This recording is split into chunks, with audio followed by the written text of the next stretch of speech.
अनंतकोटी ब्रह्मांड नायक राजाधिराज परब्रह्म श्री स्वामी समर्थ महाराज, ब्रह्मीभूत पिठले महाराज, स्वामी मार्गाची मुहूर्त भेट रोवणारे परमपूज्य मोरे दादा, आपल्या सर्वांची मायमाऊली, गुरुकुल पीठाचे पीठाधीश परमपूज्य गुरुमाऊली, कारवाडी केंद्राचे सर्वेसर्वा, आपल्या सर्वांचे ऊर्जास्थान आदरणीय संतोष भाऊ जाधव, या सर्वांच्या चरणी माझा मानाचा त्रिवार मुजरा।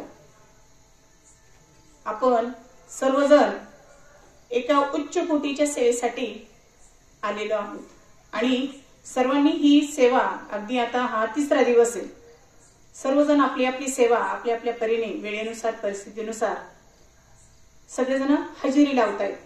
पण बघा, निसर्गाच्या सानिध्यामध्ये उत्पत्ती, स्थिती आणि लय याला जेव्हा ईश्वरी अधिष्ठान लागतं तेव्हा आपल्या समोर 3 मूर्ती, त्रैमूर्ती समोर उभ्या राहतात, ब्रह्मा, विष्णू आणि महेश। बाह्य रूपाने जरी वेगळे असल्या तरी अंतरंगाने ते एकरूप झालेले रूप आहे, ते म्हणजे श्री दत्त प्रभू। कारण मी मागच्या वेळी सांगितलं होतं की अगदी सगळ्यात सोपी व्याख्या करायची झाली तर गॉड, जनरेटर, उत्पत्ती,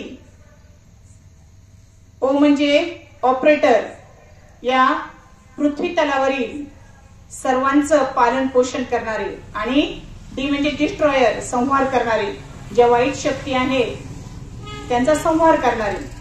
म्हणजे ही जी उत्पत्ती, स्थिती आणि लय आहे, ही संकल्पना आपल्याला दत्तप्रभूंच्या मूर्त स्वरूपात बघायला मिळते बघा। बाकी काही असो, पण एक नक्की आहे की दत्तप्रभू ही जी देवता आहे कलियुगामध्ये ती स्मृतगामी आहे। म्हणजे आपण जेव्हा त्यांची आठवण काढतो, जेव्हा त्यांचा धावा करतो, तेव्हा ते आपल्या समोर उपस्थित असतात। म्हणजे उपस्थित असतात म्हणजे ते लगेच दर्शन देणार आहेत का? नाही, तशी आपली पात्रता नाही, आपली योग्यता नाही, आपली उपासना नाही, परंतु कोणत्या ना कोणत्या मार्गे आपले ती समस्या सोडवतात, आपले प्रश्न सोडवतात आणि आपल्याला प्रपंच करून परमार्थाची गोडी लावतात। आता इथं बसलेला प्रत्येक भाविक सेवेकरी असा एकही नाही ज्याला अनुभव नाही, प्रत्येकाला काही ना काही अनुभव आहे। आणि शेवटी मनुष्य थोडासा स्वार्थी आहे, जेव्हा अनुभव यायला लागतो, आपला फायदा होतो, तेव्हा नक्कीच आपण त्या मार्गाकडे वळतो। आणि ही जी देवता आहे कलियुगामध्ये, तर उपासना केल्यानंतर इथे काही अंधश्रद्धा नाही, इथं श्रद्धा आणि वैज्ञानिक दृष्टिकोनातून आपण सर्व सेवा करत आहोत। आणि त्या सेवेला जेव्हा फळ मिळतं तेव्हा आपल्यासारखे आपणच भाग्यवान। श्रीराम प्रभुचंद्र अवतार घेतला आणि त्यांचं कार्य पूर्ण झाल्यानंतर त्यांची समाप्ती झालेली आहे। कृष्ण भगवंत त्यांचं सुद्धा तसंच झालेले, अवतार घेतलेला आहे आणि जेव्हा त्यांचं कार्य पूर्ण झाल्यानंतर त्यांनी सुद्धा अवतार समाप्ती घेतलेली आहे। परंतु दत्तप्रभूंचं असं आहे का की कुठं कोणत्या ग्रंथात लिहिलेले का त्यांच्या अवताराची समाप्ती झालेली आहे? नाही, हा जो अवतार आहे माता भगिनीनं, तो नित्य स्वरूप आहे। जेव्हा जेव्हा आपण उपासना करणार, श्रद्धेने कोणती सेवा करणार, तुम्हाला फळ मिळाल्याशिवाय राहणार नाही। कारण ही जी देवता आहे ती स्मृतगामी आहे, परंतु नित्य सेवेमध्ये आपल्याला त्यांचं जर अधिष्ठान असेल तर अगदी मुक्याला सुद्धा वाचा येणार आहे, आंधळ्याला सुद्धा डोळे येणार आहे आणि पंगू सुद्धा चालायला लागणार आहे। आपण सर्व समर्थ भाविक सेवेकरी खूप भाग्यवान आहोत की आपल्या नशिबामध्ये एवढी उच्च कोटीची सेवा आलेली आहे।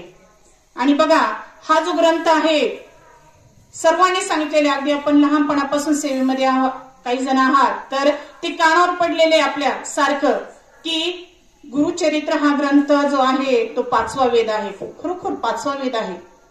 परंतु मित्र असं त्याही पुढे जाऊन असेल म्हणेल की एक वेळ पुरुषांनी नाही केलं तरी चालेल, परंतु स्त्रियांनी केलं पाहिजे। याचा अर्थ असा नाही की पुरुषांनी करायचं नाही, तर अर्थात सर्व माझे बंधू आमच्या माता भगिनींच्या पाठीशी आहे। आणि म्हणूनच मला तरी वाटतं आमच्या भगिनींची संख्या यांच्यापेक्षा पुरुषांपेक्षा नक्की जास्त आहे, कारण तुमचं पाठबळ आहे। पुरुषांनी सेवा करायची असा अर्थ करायची नाही असा त्याचा अर्थ होत नाही, परंतु माता भगिनींनी ती सेवा केलीच पाहिजे. गुरुचरित्र पारायण हे वर्षातून तुम्हाला जसा वेळ मिळेल तसं केलंच पाहिजे. का की अनुसया मातेच्या पतिव्रता धर्माचं सामर्थ्य काय असतं ते आपण पाहिलेलं आहे. 3रा अध्याय 4था अध्यायामध्ये आपल्याला सर्वांना माहित आहे की ब्रह्मा विष्णू महेश परीक्षा घेण्यासाठी पृथ्वी तलावर आले आणि त्यांची काय झालेली आहे, तिन्ही बालकं झालेली आहे. आता मी जेव्हा दत्त महात्म्य वाचलं तेव्हा आणखी एक कथा अनुसया मातेच्या पतिव्रतेचं सामर्थ्य प्रकट करणारी आणखीन एक कथा दत्त महात्म्यामध्ये 2ऱ्या अध्यायात आलेली आहे की कौशिक ब्राह्मण राहत होते पैठण क्षेत्रामध्ये आणि अतिशय व्यभिचारी, स्वैराचारी आणि अतिविषयी सेवनामुळे त्यांना कुष्ठरोग झालेला होता. सगळे अंगावर व्रण पडलेले होते, त्याच्यातून रक्त येत होतं, पू येत होता आणि असं असूनही त्याचा स्वैराचार काही कमी होत नव्हता.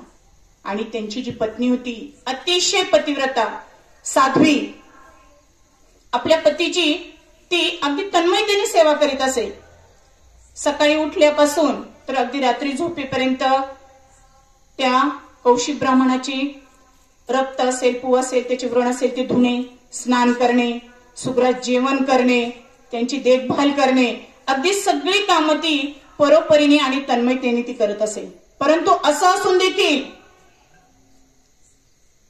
कौशिक ब्राह्मण जे होते ते तिला शिव्या घालायचे, तिला म्हणायचे की तू माझं कोणतंही काम चांगलं करत नाही, माझी तू सेवा करत नाही. परंतु ती साध्वी जी होती ती कधीही रागावली नाही, कधीही चिडली नाही किंवा कधीही तिने आपल्या नशिबाला दोष दिलेला नाही. ती अगदी सगळं काही यथासांग पार पाडायची. एक दिवस काय झालं की तो घरात बसलेला होता आणि दरवाजामधून त्याने एक गणिका जाताना पाहिली आणि गणिका पाहिल्यानंतर त्याने त्याच्या बायकोला सांगितलं की मला हिच्या घरी जायचंय, मला तिला भेटायचंय. त्या साध्वीने सांगितले, अहो तुमची तब्येत व्यवस्थित नाही, तुम्हाला चालता येत नाही, तुमच्या अंगावर सगळ्या जखमा झालेल्या आहेत, ते मला काही सांगू नको. आणि तो तिला बोलायला लागला आणि एक पतिव्रतेचा धर्म, पतीची सेवा म्हणून तिने काय केलं, आपल्या जवळचे जेवढे दागिने होते तेवढे कमरेला बांधले आणि कमरेला बांधल्यानंतर आपल्या नवऱ्याला पाठीवर घेतलं.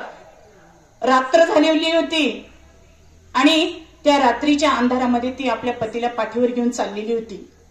मनात असंख्य विचार येत होते, परंतु त्या विचाराला थारा न देता ती माऊली, ती साध्वी तशीच चाललेली होती. आणि त्या राज्यामध्ये त्या राजाने काय केलेलं होतं, त्या राजसेवकांनी मांडव्य ऋषी जे होते त्या मांडव्य ऋषींना सुळावर चढवलेलं होतं आणि नुकतेच राजसेवक सुळावर चढवलेल्या त्या मांडव्य ऋषींना सोडून तसेच निघालेले होते. आणि असं लटकलेल्या स्थितीत असताना त्या ऋषींना खूप त्रास होत होता आणि तो त्रास कमी करण्यासाठी ते समाधी अवस्थेत किंवा ध्यानात असे निवांत लटकलेले होते, उभे होते आणि नामस्मरण करत होते की भगवंता मी कोणता गुन्हा केला असेल की माझी ही अवस्था झालेली आहे. आणि तितक्यात ती साध्वी आपल्या पतीला घेऊन आली पाठीवर आणि नेमका तिचा धक्का त्या मांडव्य ऋषींना लागला.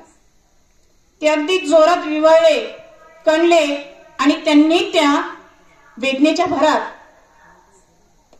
शाप दिला की ज्याने कोणी मला धक्का लावलेला असेल, मला ह्या वेदना दिलेल्या असतील, तो सकाळपर्यंत सूर्य सुद्धा बघणार नाही आणि मरण पावेल.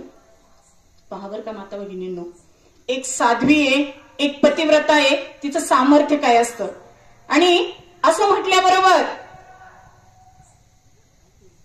मांडव्य ऋषींना कळालं की आपल्या हातून खूप मोठी चूक घडलेली आहे, पण आता एकदा तोंडातून सुटलेला शब्द किंवा तोंडातून गेलेला शब्द आणि सुटलेला बाण हा काही परत येऊ शकत नाही. आणि तिने सुद्धा पण केला, निश्चय केला आणि तिने सुद्धा ठरवलं आणि ती सुद्धा म्हटली की मी खरोखर माझा पतिधर्म पाळलेला असेल तर उद्याचा सूर्य उगवणार नाही. हे सूर्यदेवता मी तुला शाप देते, तू उद्या उगवायचं नाही. साधी पतिव्रता आहे, अगदी खूप देवी देवता असं स्वरूप आहे असं नाही. आणि खरोखर दुसऱ्या दिवशी काय झालं, सूर्य उगवला नाही. सूर्य उगवला नाही म्हटल्यानंतर अगदी सगळी सजीव सृष्टी अगदी भयान अवस्था झाली. देवांना हविर्भाग मिळाला, मंत्र जप यज्ञ सगळे बंद पडले. आणि सूर्यदेवता नाही म्हटल्यावर अस्तित्व टिकेल का? अजिबात नाही. आता काय करायचं? मग सर्व देवी देवता आपल्या अनुसया मातेकडे गेल्या आणि अनुसया मातेला सर्व काही सांगितलं. आणि अनुसया मातेने मान्य केलं की मी त्या साध्वीची समजूत काढेल. सर्वजण ब्रह्मादी देवतांसह अनुसयेसह त्या साध्वीकडे गेले आणि साध्वीला अनुसया मातेने उपदेश केला की तू तुझा जो शाप आहे तो परत घे. माते मी नक्की घेईन माझा शाप, पण माझ्या पतीला काहीही व्हायला नको. आणि अनुसया माता आपल्याला माहिती आहे, अगदी तिच्या समोर सगळे फिके होते. अगदी सजीव सृष्टी आपण वाचलेले, तो सूर्य सुद्धा मंद मंद तापत होता, ती धरणी ती सुद्धा घाबरत होती.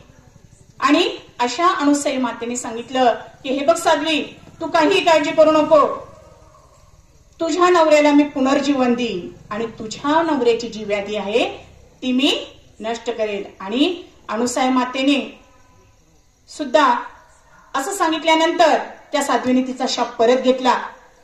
दुसऱ्या दिवशी सूर्य उगवला, परंतु काय झालं, कौशिक ऋषी मरण पावला.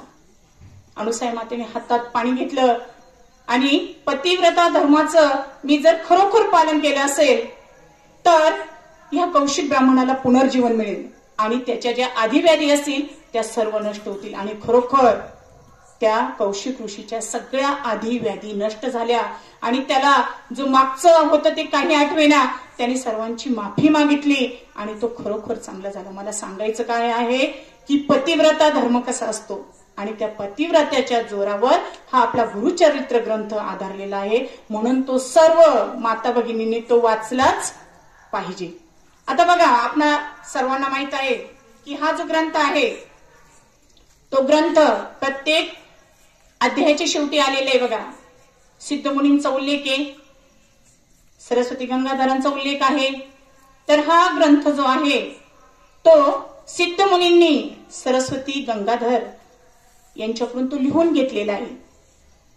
आपले जे नृसिंह सरस्वती स्वामी महाराज आहेत त्यांचे जे अंतरंग शिष्य, अगदी आवडीचे शिष्य सातवे सिद्ध सरस्वती स्वामी यांनी तो सांगितलेला आहे आणि तो सरस्वती गंगाधर यांनी लिहून घेतलेला आहे. 5वी पिढी सायनदेव साखरे यांची 5वी पिढी, सायनदेव साखरे, नागनाथ, देवराय, गंगाधर आणि सरस्वती स्वामी यांनी त्यांच्या वडिलांचं गंगाधरांचं नाव लावलेले. म्हणजे हा 5व्या पिढीतील हा ग्रंथ लेखन केलेला आहे. परंतु आता जी 17वी पिढी सध्याची चालू आहे, अण्णाजी पंत, तर असं वाचनात आलं की त्यांना विचारलं गेलं की या ग्रंथाचं लेखन कसं झालं, तर त्यांनी सांगितलं की सरस्वती गंगाधर हे आत्महत्या करण्यासाठी जंगलात चाललेले होते आणि त्यांना रोखण्यासाठी स्वामींनी, नृसिंह स्वामींनी एका साधूचं रूप घेतलं आणि त्यांना सांगितलं की अरे बाबा, तू असं करू नको, तुझ्या हातून खूप मोठं कार्य घडायचं आहे. आणि खरोखर त्यांना सांगितलं तू पश्चिमेला जा, तुला सिद्धमुनी भेटतील आणि सिद्धमुनींकडून तू नृसिंह स्वामींचं जे कथामृत आहे, महात्म्य आहे, तू ते लिहून घे.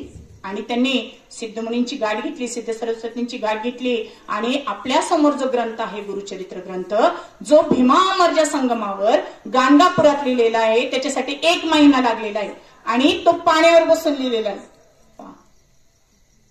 हे जर वाचलं ना कसं जादूमय वाटतं, चमत्कारिक वाटतं, पण नाही, ही चमत्कारिक आणि जादुई वाटण्यापेक्षा त्यात तेवढी ताकद आहे, सामर्थ्य आहे आणि ते सामर्थ्य आपल्यापर्यंत पोहोचलेलं आहे ती गुरुचरित्राच्या माध्यमातून. तसं पाहिलं तर हा जो ग्रंथ आहे नृसिंह स्वामींच्या जन्मानंतर, निजानंद गमनानंतर हा लिहिलेला आहे. अगदी 13व्या शतकातला हा ग्रंथ आहे. आता चालू आहे जवळजवळ 2024, म्हणजे जो 700-800 वर्षापूर्वीचा ग्रंथ तो आपल्यापर्यंत कसा आला असेल बरं. आणि आसमानी सुलतानी संकट आले आणि हा ग्रंथ आपल्यापर्यंत कसा आलेला असेल तर बघा,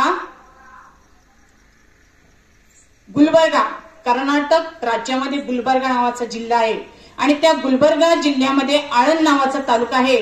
त्याच्या नैऋत्येला 8-9 मैलावर एक कौलगा नावाचं गाव आहे आणि त्या कौलगा नावाच्या गावामध्ये जे आपण शेवटी अगदी 49व्या अध्यायात पाहिलेले आहे की 4 शिष्य होते नृसिंह स्वामी जवळ शेवटी निजानंद गमनाच्या वेळेस, नरहरी, नंदीनामा, सायनदेव आणि सरस्वती गंगाधर. तर यांच्यापैकी जे नंदीनामा होते त्यांचं हे गाव कौलगा आणि त्यांच्या वंशजामध्ये श्रीधरांचा जन्म झाला. आता आपलं गुरुचरित्र आपल्यापर्यंत कसं आलं? आपल्याला आयत्या पीठावर रेघोट्या मारायचे आहेत, आपल्यापर्यंत तो आयता ग्रंथ आलेला आहे. आपल्या माऊलींनी जो भाग वाचनासाठी नकोय किंवा तो सुरुवातीला आपल्या सर्वांना ज्ञात आहे, गुरुचरित्र आपण सर्वसामान्य माणूस वाचतच नव्हतं, परंतु माऊलीने तो आपल्यापर्यंत आणलेला आहे. पण तो ग्रंथ ओरिजिन, त्याचं मूळ आपल्याला माहित पाहिजे की ते कसं आहे. तर ह्या श्रीधर स्वामींचं आपण आता थोडस चरित्र पाहणार आहे. तर ह्या श्रीधरांचा जन्म ह्या नंदीनामा वंशामध्ये झालेला होता आणि त्यांची जे वडील होते, आई वडील, वडिलांचं नाव निरंजन आणि आईचं नाव होतं ते भागीरथी. ह्या दोघांच्या पोटी श्रीधर रावाचं रत्न जन्मलं. अतिशय हुशार आणि दत्तप्रभूंची कृपाछत्र लाभलेलं असं हे कुटुंब होतं. आणि जन्म झाल्यानंतर 7 वर्षांचे झाल्यानंतर गाणगापूरला त्यांची श्रींच्या समोर श्री स्वामींच्या मंदिरामध्ये मुंज करण्यात आली. आता त्या काळामध्ये काय व्हायचं, वेदांचं अध्ययन करायला शिकण्यासाठी लांब जावं लागायचं. तर मग तिथं या श्रीधरांना पंढरपूरला पाठवण्यात आलं. पण पंढरपूरला गेल्यानंतर त्यांना असं समजलं की याच्या पुढचं उच्च शिक्षण, कारण त्या काळामध्ये काही असे ग्रामीण भागामध्ये म्हणण्यापेक्षा ठिकठिकाणी काही नव्हते, एकच ठिकाण असायचं जिथं अशी विद्या प्राप्त केली जायची. आणि मग त्यांना समजलं की याच्या पुढचं शिक्षण जे आहे ते आपल्याला काशीला घ्यायला जावं लागेल. आणि ठिकठिकाणाहून काशी येथे मुलं विद्यार्थी शिकण्यासाठी जायचे आणि त्यांनी वडिलांना सांगितलं की बाबा मला काशीला जायचंय अध्ययन करण्यासाठी पुढचं. आणि हा जो श्रीधर आहे तो काशीला गेला. काशीला तेथे अगदी विद्यावाचस्पती, वेद संपन्न, वेदशास्त्री, त्यांना धनंजय गुरुजी मिळाले आणि त्यांच्याकडून अगदी श्रीधर एक पाठी होते. काही दिवसातच, काही वर्षातच ते अगदी वेद संपन्न झाले. आणि वेद संपन्न झाल्यानंतर धनंजय गुरुजींची आज्ञा घेऊन त्यांनी तीर्थाटन करायला सुरुवात केली. आता तीर्थाटन करताना आता कुठं कुठं जायचं हे काहीच माहित नाही, पण नियोजन त्या भगवंताचं असतं. आणि आज मी माता भगिनींनो, बंधू भगिनींनो, आज मी तुम्हाला महाराजांचं नियोजनच सगळं सांगणार आहे. नियोजन, टाइम टेबल, पण कसलं, भविष्यातलं कसं असतं बघा. आणि मग त्यांनी काय केलं, तिथून काशीहून निघाले. काशीहून निघाल्यानंतर फिरत फिरत तीर्थाटन करते. कुठं आले तर गिरनार पर्वताकडे. आपल्याला माहित आहे गिरनार म्हणजे आपल्या दत्तप्रभूंचं अगदी आवडीचं ठिकाण. आणि आपल्यातल्या काही माता भगिनी तिथे गेलेल्या सुद्धा आहेत आणि तिथली प्रचिती सुद्धा पाहिलेली आहे. तर त्यांना मेरू शिखरावर जायचं होतं. सकाळी पहाटे लवकर उठले श्रीधर आणि त्यांनी त्या गिरनार पर्वताची चढण्यासाठी वाट अवलंबली. अगदी चढता चढता दमछाक झाली. नामस्मरण चालू होतं आणि केव्हा एकदा ते मेरू शिखर येईल, दत्तप्रभूंचं शिखर येईल असं झालं होतं. आणि तिथं गेल्यानंतर, त्या शिखरावर गेल्यानंतर तो आनंद जो असतो ना, त्या आनंदाचं वर्णन नाही करता येत माता भगिनींनी शब्दामध्ये. तो आनंद अगदी निस्सीम आनंद, निस्वार्थी आनंद आणि तो शब्दात न व्यक्त करण्यासारखा. आणि तिथं त्यांना एक योगी दिसले, हिचरी मुद्रेत बसलेले, अगदी तपस्वी. आणि त्यांच्या जीवनाचं जे आहे त्यांना स्वतःला धन्य वाटायला लागलं की हे दुसरे कोणी नाही तर हे माझे कोण आहेत, तर माझे साक्षात दत्तप्रभू आहेत. आणि अगदी त्यांचं ध्यान नामस्मरण करता करता त्यांना सुद्धा समाधी लागली आणि अशी समाधी लागता लागता तिथे संध्याकाळ झाली. आता रात्र पडणार, आता कसं जायचं खाली? मग तिथंच आस म्हणतात त्यांना ओंकाराचे उच्चार ऐकायला यायला लागले आणि हे ओंकाराचे उच्चार कुठपर्यंत येतात ते पाहण्यासाठी ते एका गुहेत गेले. आपल्याला सर्वांना माहित आहे की तिथं गोरक्षनाथांची सुद्धा तपोभूमी आहे आणि तिथं गेल्यानंतर त्या धुनीजवळ त्यांना असं दिसलं की काही कानफाटी नाथपंथीय लोक बसलेले आहेत आणि त्यात एक जे होते ते पुढे बसलेले आहे आणि त्यांची जी मुद्रा होती, त्यांचा जो चेहरा होता अगदी तपस्वी योग्यासारखा चमकत होता आणि त्यांनी सांगितलं की तुम्ही आता जेवण करा आणि इथंच आराम करा. श्रीधरांनी समजून गेले की हे माझे कोण आहेत? गोरक्षनाथ आहे. म्हणजे बघा, आज लाखो वर्ष हजारो वर्ष तपस्या करावा तेव्हा अगदी यांचं दर्शन होतं आणि भगवंत तुम्हाला दोघांचंही दर्शन दिलं आणि जेवण करून त्या माथ्यावरती झोपी गेले. सकाळी उठले, खाली उतरल्यानंतर एक दोन दिवस असेच गेले. पुढे ते प्रभास तीर्थाकडे गेले. श्रीधर स्वामी प्रभास तीर्थाकडे गेले. प्रभास तीर्थ म्हणजे सोमनाथ, आपले जे शिव भगवंत आहे त्यांचं ज्योतिर्लिंग, त्याचं दर्शन घेतलं. पुढे ते प्रभास तीर्थावर गेले. प्रभास तीर्थावर जिथं श्रीकृष्ण भगवंतांनी देह ठेवलेला आहे तिथं दर्शन घेतलं. परंतु त्यांच्या डोक्यात सारखा विचार यायचा की माझे दत्तप्रभू कसे बसलेले होते. कारण बघा, जन्मोजन्मीचा वारसा दत्तप्रभूंचा त्यांना मिळालेला होता आणि त्यांच्या घराण्यामध्ये प्रत्येक पिढीमध्ये एक एक संन्यासी झालेला होता. आणि मग ते सारखे विचार, ते आठव त्यांना सारखी यायची आणि मग मला नक्कीच माझ्या दत्तप्रभूंकडे गेलं पाहिजे असं त्यांना वाटायला लागलं. आता हे नियोजन भविष्य काळातलं नियोजन होतं, ते त्यांना ठाऊक नव्हतं. आणि खरोखर श्रीधर स्वामी नरसोबाच्या वाडीला गेले, नृसिंहवाडीला गेले, जिथं आपल्या नृसिंह सरस्वती स्वामींनी 12 वर्ष तिथं काढलेली आहे. ती राजधानी म्हणतात. राजधानी कशाला म्हणतात? एका राजाची राजधानी कशी असती अगदी तशीच ती नृसिंहवाडी आहे बघा. आणि तुम्ही गेले नृसिंहवाडीला तर खरोखर ती कृष्ण पंचगंगा, तो संगम, ते औदुंबराचं झाड, त्या मनोहर पादुका, एकदा ध्यानमग्न बसा आणि फक्त आपल्या दत्तप्रभूंचं रूप आठवा. खरोखर तुम्हाला आपल्या जीवनाचं सार्थक झालेलं वाटेल. आणि खरोखर श्रीधर स्वामींना सुद्धा इतकं छान वाटलं. त्यांना ते ठिकाण तर खूप आवडलं. पहिल्यांदाच आलेले होते, कोणी सांगितलेलं नव्हतं. तिथं आल्यानंतर तो नित्यक्रम असा चालू झाला की त्यांना रोजचा दिवस त्यांना नूतन वाटायचा की प्रत्येक दिवस मला काहीतरी घेऊन येतोय, नवीन काहीतरी शिकवतोय. सकाळी उठायचं, कृष्ण पंचगंगेमध्ये स्नान करायचं, संगमावर स्नान केल्यानंतर सकाळची काकड आरती असायची. त्याच्यानंतर थोडंसं पुढे गेलं, थोडासा वेळ झाला की षोडोपचार पूजा असायची, माध्यान्ह आरती असायची, संध्याकाळची धूप आरती असायची, रात्रीची शेज आरती असायची, यज्ञ, होम, हवन, पारायण, सुक्ताचं मंत्र, वेद पठण, असा पूर्ण जो दिवस होता तो पूर्ण भरलेला असायचा.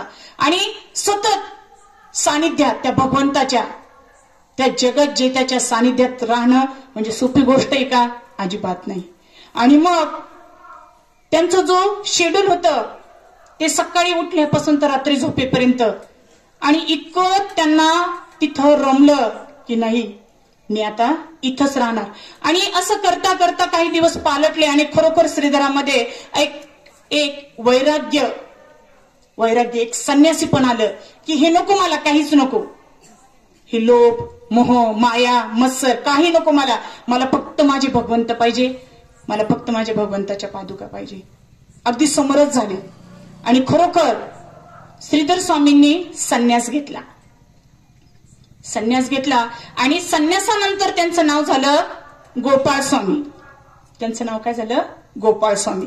आणि गोपाळ स्वामीचं पुन्हा त्या नृसिंहवाडीमध्ये अगदी रोजचं जे रुटीन असतं ते चालू झालं. पण एक दिवस काय झालं माता भगिनींनो, तिथं आपण जेव्हा त्या पायऱ्या चढून वर जातो तर पहिली समाधी आहे रामचंद्र योगी महाराजांची. आणि तिथं गेल्यानंतर त्यांना का बरं काही एक प्रसन्न वाटायचं. बघा, एखाद्या वेळेला आपला त्या जागेशी संबंध नसतो पण एखाद्या ठिकाणी गेलं का आपल्याला एकदम छान वाटतं, प्रसन्न वाटतं. अगदी तसंच त्यांना प्रसन्न वाटायला लागलं. आणि एक दिवस असा आला की त्या समाधीजवळ बसल्या बसल्या त्यांना ध्यानावस्था प्राप्त झाली, समाधी अवस्था प्राप्त झाली. आणि त्या ध्यानामध्येच रामचंद्र योगी महाराज त्यांना म्हणाले, गोपाळा, माझ्या भक्तांसाठी दत्त उपासना खूप महत्वाची आहे. त्या समाधीतून रामचंद्र योगी महाराज गोपाळ महाराजांशी बोलतायत की माझ्या भक्ताला दत्त उपासनेसाठी गुरुचरित्र ग्रंथ हवा आहे आणि तू तो शोधून दे. गोपाळ स्वामी समाधीतून जागे झाले. आता कुठं शोधायचा तो ग्रंथ? मी काय सांगितलं, आता तो 700-800 वर्षापूर्वीचा जो ग्रंथ आहे तो आपल्यापर्यंत आलेला आहे. पण हा जो मधला कालावधी आहे आणि त्याच्या आधीचा कालावधी आहे तो कसा गेला असेल? गुरुचरित्र ग्रंथ तू आणला पाहिजेस. आणि समाधीतून जागे झाले गोपाळ स्वामी. आणि आता मी तो कुठं शोधू? पण त्यांना माहित होतं गाणगापूर जवळचं जे कुमसी आहे, कौलगा आहे, त्याच्यानंतर जे ठिकाण आहे हिप्परगी आहे, या शेजारच्या गावामध्ये आपण चौकशी करावी. कारण नंदीनामा असेल किंवा नरहरी असेल, त्यांची ही ठिकाणं जवळजवळच होती. आणि मग त्यांनी काय केलं, तिथं शोधायला सुरुवात केली की इथं काही भेटतंय का.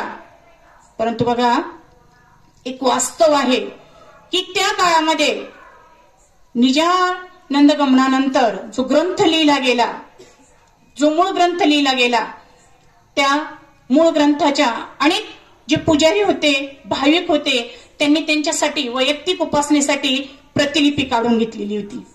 आणि ती प्रतिलिपी स्वतःच्या घरात ठेवलेल्या होत्या. आणि जो तो ज्याचे त्याच्यानुसार उपासना करत होता.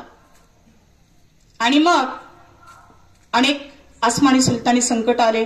त्यावेळेला जे विद्वान लोक होते त्यांची घरं शोधून त्यांच्या ग्रंथ संपदा बाहेर आणल्या गेल्या आणि त्या पेटून देण्यात आल्या. मग आता काय करायचं? जे जे प्रतिष्ठित लोक होते, गावकरी लोक होते, त्यांनी काय केलं, जे गुरुचरित्र मूळ ग्रंथ होता तो ग्रंथ एका कापडात गुंडाळला, त्याच्यामध्ये भस्म टाकलं, त्या भस्मामध्ये गुंडाळून जो अमर्य संगमावर अश्वत्थ वृक्ष आहे जिथं स्वामी महाराज ध्यानाला बसत असत तिथं तो जो ग्रंथ आहे तो ठेवण्यात आला. आणि एक ग्रंथ मंदिरामध्ये ठेवण्यात आला. आणि जे ते ज्याचे त्याची वैयक्तिक प्रतिलिपी केलेली होती त्यांच्या घरी होत्या. परंतु असं संकट आल्यानंतर, असे ग्रंथ जाळल्यानंतर आता काय करावं? आणि नेमकं असं झालं की काही दिवसांनी, मला तरी वाटतं जवळजवळ 1680 साली पूर आला. इतका भयानक पूर आला की ते अश्वत्थ वृक्ष वाहून गेला. आणि त्या अश्वत्थ वृक्षाबरोबर जो मूळ गुरुचरित्र ग्रंथ आहे तो सुद्धा वाहून गेला. मग आता काय करायचं? बर, काही लोकांनी तो जो ग्रंथ होता, अशा संकटापासून त्यांनी तो ग्रंथ आपल्या भित्तीत तो चिनून ठेवला. आणि पिढ्याने पिढ्या त्या भिंतीतून तो ग्रंथ काढण्याचं सुद्धा लक्षात राहिलं नाही. मग आता करायचं काय? हिप्परगी, कौलगा, कुमसी सगळीकडे फिरले, परंतु तो ग्रंथ काही मिळेना. आता काय करावं?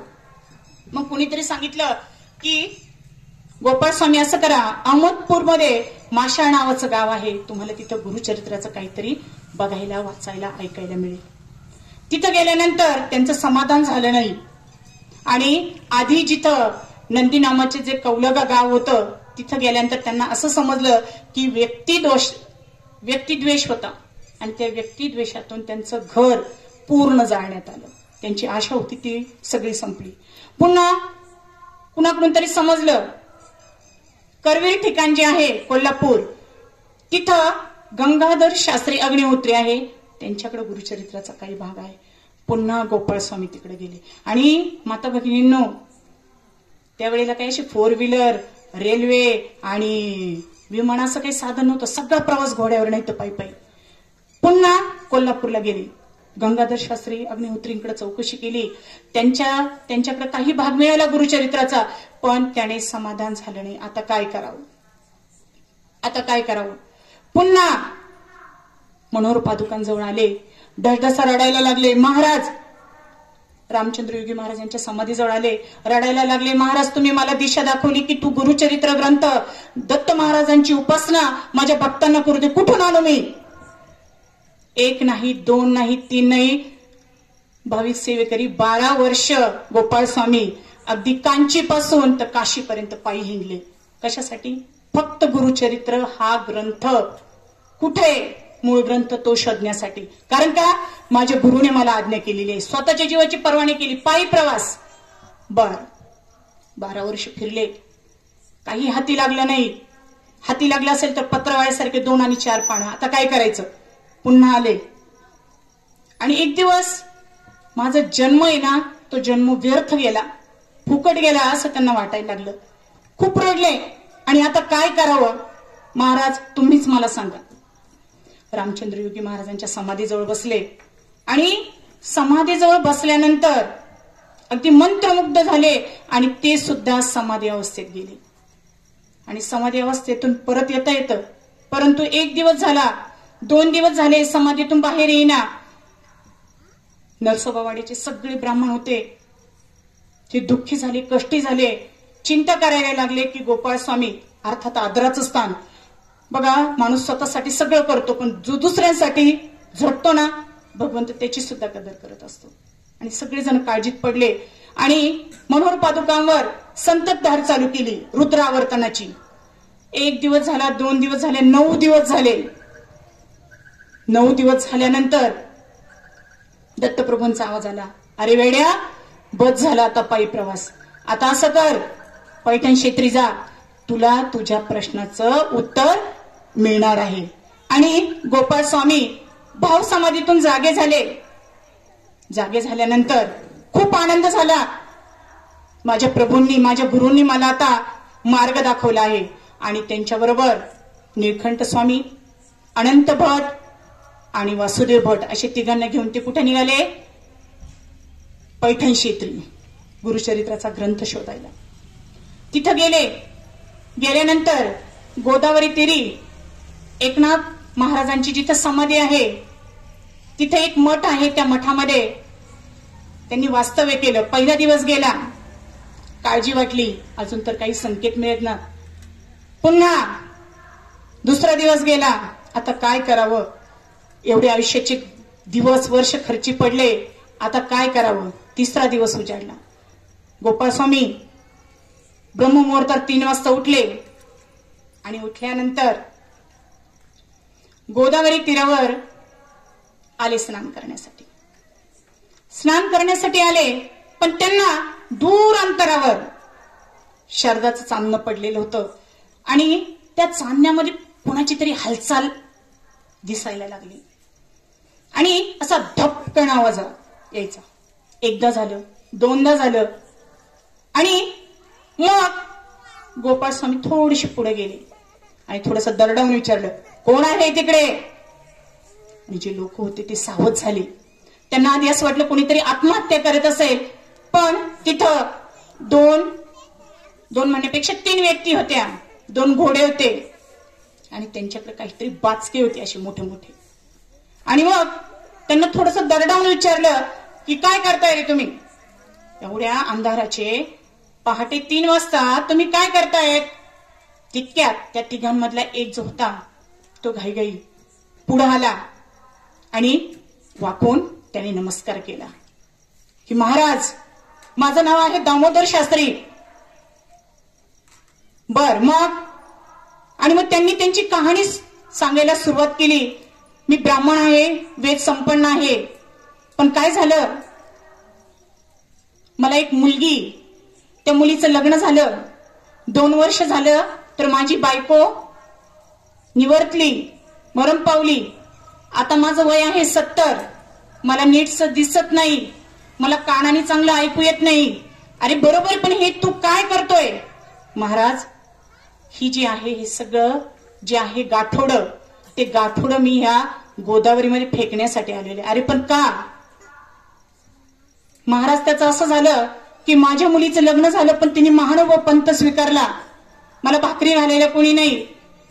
आणि माझी मुलगी पंथाची दीक्षा घेतल्या कारणाने ती इकडे येत नाही, मला भाकरी घालू शकत नाही.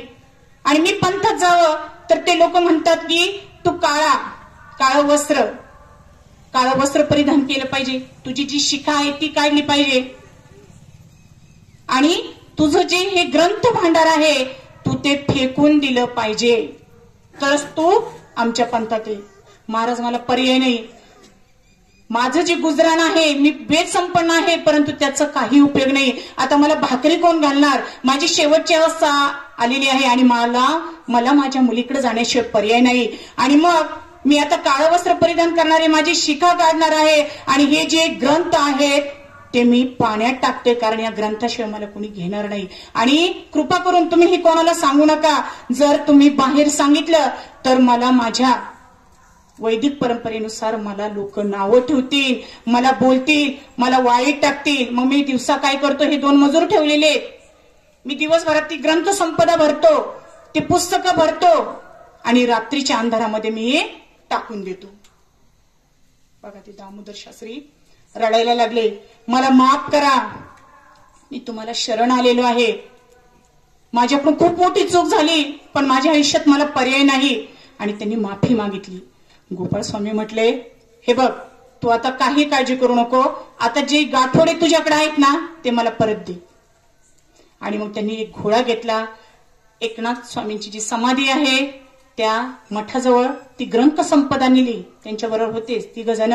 आणि माता भगिनींनो, जेव्हा ते गाठोडे उचकले तर आनंदाचं भरत आलं होतं, आनंदाला सीमा राहिली नव्हती, कारण त्या गाठोड्यातून मूळ गुरुचरित्र ग्रंथ आलेला होता. तोच ग्रंथ जो आपल्या सर्वांना 5वा वेद म्हणून ज्ञात आहे, धर्म, अर्थ, काम आणि मोक्ष प्राप्ती करून देणारा ग्रंथ आहे, आपल्या पितृदोषाचं निराकरण करणारा तो ग्रंथ आहे, आपल्या सर्व समस्या सोडणारा तो ग्रंथ आहे. आणि तो ग्रंथ आज माता माऊली आपल्या समोर आहे. अशी ही गुरुचरित्राची कथा आहे. म्हणजे मला सांगायचं एवढंच आहे की आपल्याला हे सगळं आयतं मिळालेलं आहे, आणि आयतं मिळाल्यानंतर त्याचं थोडंसं महत्व कमी होतं, बरोबर की नाही? त्या गोष्टीचा बाऊ केला जातो. पण ज्यांनी आपल्यासाठी परिश्रम घेतलेले आहेत त्यांचं आपण मोल किंवा आपल्याला त्यांची जाणीव पाहिजे. आणि मग गोपाळ स्वामींनी तो ग्रंथ कुठे नेला? नरसोबाच्या वाडीला नेला, मनोहर पादुकाजवळ ठेवला, रामचंद्र योगी महाराजांच्या समाधीजवळ ठेवला आणि धडधसा रडायला लागले, महाराज माझ्या आयुष्याचं आज सार्थक झालं. बघा, कदाचित तुमच्या वाचनात आलेलं असेल की हेच ते गोपाळ स्वामी. आपल्याला फक्त एवढंच माहित आहे की जगद्गुरु किंवा वैकुंठ गमन झालेलं आहे, बरोबर? जगद्गुरु तुकोबाराय सदेह वैकुंठात गेले. पण त्यांच्यानंतर गोपाळ स्वामींचे जे गुरु आहेत, नृसिंह सरस्वती महाराजांचे जे आवडते शिष्य आहेत नारायण स्वामी, ते सुद्धा दत्त लोकात सदेह गेलेले आहेत. कदाचित तुमच्या वाचनात आलेलं असेल, नसेल तर तुम्ही सर्च करा. तर त्यांची छोटीशी एक कथा म्हणण्यापेक्षा मी त्याचं थोडंसं एक स्पष्टीकरण सांगते की तुम्हाला ते गीत जे आहे ते माहित असेल. सांगावे कौना दया जावे, कौना ते स्मरावे, कैसे काय करावे, कौना परमी रहावे, कवन येऊनी कुरुंद नगरी स्वामी ते मिळवावे. सांगावे, हे गीत त्यांच्या तोंडून आलेले. कसं तर नारायण स्वामींची सुद्धा अतिशय प्रखर सेवा, आयुष्य कसं असावं, समर्पण, त्याग आणि फक्त दुसऱ्याचा विचार, अशी ही नारायण स्वामी. तर या नारायण स्वामी कृष्ण पंचगंगेमध्ये स्नान करत होते आणि गोपाळ स्वामी अशी ओरीवर, नरसोबाच्या वाडीवर ओरीवर उभे होते आणि दिव्य दृष्टीने त्यांना दिसलं की माझे गुरु, माझे नारायण स्वामी अगदी सदेह किंकिंग करीत पुष्पक विमान आलं आणि दत्त लोकांमध्ये ते गेले. आणि गेल्यानंतर त्यांची अशी अवस्था झाली की महाराज मी आता काय करू, तुमच्याशिवाय मला जगणं अशक्य आहे. आणि ते सगळीकडे सैरावैरा धावायला लागले. आणि तेव्हा त्यांच्या तोंडून हे पद निघालेले आहे की सांगावे कौना ठाया जावे. आणि हेच ते गोपाळ स्वामी की ज्यांनी आपल्या प्रयत्नांची पराकाष्ठा केली आणि गुरुचरित्र मूळ जो ग्रंथ आहे तो आपल्यापर्यंत आणला. आता मी तुम्हाला सुरुवातीलाच सांगितलं की मी तुम्हाला फक्त आणि फक्त महाराजांचं नियोजन सांगणार आहे. ते आपल्याला सर्वांना ज्ञात आहे. आपण सर्वजण सेवेकरी आहात, अगदी बालपणापासूनचे. माझी सेवा म्हणजे तुमच्या पुढे अगदी केरकचऱ्या समान आहे. कारण माझं जेवढं वय आहे, काहींची तेवढी सेवा झालेली आहे. परंतु आपल्यात काही नवीन सेवेकरी आलेले आहेत, काहींची नवीन श्रद्धा म्हणण्यापेक्षा एक सुरुवात झालेली आहे आयुष्यामध्ये, मार्गात आलेले आहेत. त्यांच्यासाठी हे सांगणं खूप गरजेचं आहे. तर श्रीपाद श्रीवल्लभ स्वामी महाराजांचं जो काळ होता, त्या काळामध्ये आपल्याला सर्वांना ज्ञात आहे, सर्वांना माहित आहे की दत्तप्रभूंचा पहिला अवतार म्हणजे श्रीपाद श्रीवल्लभ महाराज. आणि कुरुपूर या ठिकाणी, कुरुपूर ही भूमी जी आहे माता भगिनींनो, ही कर्मभूमी नाही, ही तपभूमी आहे. तिथं त्यांनी 14 वर्ष तप केलेलं आहे. आणि त्या भूमीमध्ये एकदा काय झालं, शिवशर्मा आणि अंबिका जोडपं राहत होतं. आणि खूप वेदपरायण, अगदी साध्वी, सुशील अशी ती पतिव्रता. दोघेही खूप सेवा करायचे दत्तप्रभूंची, पण संतती नव्हती. मग त्यांनी काय केलं, दोघांनी विचार केला की आपण तीर्थाटन करण्यासाठी आपण कुठे जाऊया, गोकर्ण, महाबळेश्वर गोकर्णाला, जिथं आत्मलिंग आहे तिथं आपण जाऊया. आणि दोघंही गेले गोकर्णाला. आणि तिथे त्यांनी छानपैकी पाताळगंगेत आंघोळ केली, दर्शन वगैरे घेतलं आणि फक्त भगवंताला प्रार्थना केली की हे भगवंता, आमच्या पुढे एखादं होऊ दे आणि तुझ्याकडे आम्ही पुन्हा येऊ दर्शनासाठी. तिकडून आल्यानंतर खरोखर ही जी माता होती अंबिका, तिला खरोखर एक पुत्ररत्न प्राप्त झालं. त्याचं नाव ठेवलं आंजनेय. 7 वर्षाचा झाला. मुंज करायला खूप मोठा थाटामाटाचा सोहळा ठेवला, सर्व पाहुण्यांना बोलवलं, अगदी खूप सुंदर असा कार्यक्रम केला. आणि त्या कार्यक्रमामध्ये वडिलांनी मुलाला मंत्र द्यायचा असतो. आणि मंत्र दिल्यानंतर, शिवशर्मांनी त्याला मंत्र दिल्यानंतर त्या आंजनेयला साधा तो मंत्र सुद्धा बोलता येईना. सर्वजण हसायला लागले, कारण हा जो शिवशर्मा होता हा वेद संपन्न होता, अगदी उच्च विद्या विभूषित होता, परंतु त्याच्या मुलाला साधा मंत्र म्हणता येईना. सगळीकडे त्याचं हसू झालं, त्याला खूप वाईट वाटलं. आणि काय करावं आता. आणि मग असं करता करता दिवस पालटत होते. तो बिचारा मंदबुद्धी, त्याला काहीच समजत नव्हतं, फक्त खाणे झोपणे एवढंच त्याला माहित होतं. आणि शिवशर्मा त्याला रोज घेऊन बसायचा, हा मंत्र असा म्हण, तो मंत्र तसा म्हण, याचा उच्चार असा कर, पण त्याला साधं काहीच बोलता येत नसायचं. मग आई जी होती, आता माता भगिनी माझ्या बसलेल्या आहे, मारलं, एकदा मारलं, दोनदा मारलं, पण सारखं मारल्यानंतर तुम्ही चिडता की नाही, काय म्हणता, जाऊ रे मुर्गा, नाही आलं ना माझ्या लेकराला, नाही आलं तर नाही आलं, नाही शिकलं तर नाही शिकलं. आणि खरोखर ती अंबिका माता सुद्धा चिडली, नाही आलं ना माझ्या मुलाला, चालेल म्हणे, आणि आता जर तुम्ही त्याच्या अंगावर हात टाकला तर मी आत्महत्या करेन. अगदी टोकाचं बोलली. आणि मग शिवशर्माला चिंतेत पडला, आपण एवढं वेद संपन्न, आपल्या मुलाला काय येऊ नये, आपण कोणत्या जन्माचं पाप केलं, आपण गोकर्णाला गेलो होतो, का व्हावं असं. आणि अशा चिंतेत शिवशर्मा मरण पावला. दोघं मायलेक, आंजनेय आणि त्याची माता, लोकांच्या घरचे कामं करायची. आणि त्या आंजनेयला कोणी भिक्षा पण देत नव्हतं, मंदबुद्धी, त्याला मंत्र स्तोत्र काही येत नव्हते, उलट त्याचे टिंगल करायचे, अरे तुझ्या हे काम करते आणि तू आयता बसून खातो, एवढा मोठा पोहोचला, जा कृष्णेमध्ये उडी टाकायला जा, नाही तर कृष्णेमध्ये आत्महत्या कर. आणि साहजिकच एकदा दोनदा म्हटल्यावर माणूस थोडस सहन करतं. आणि एक दिवस काय झालं, खरोखर त्याला स्वतःचा पण संताप यायला लागला.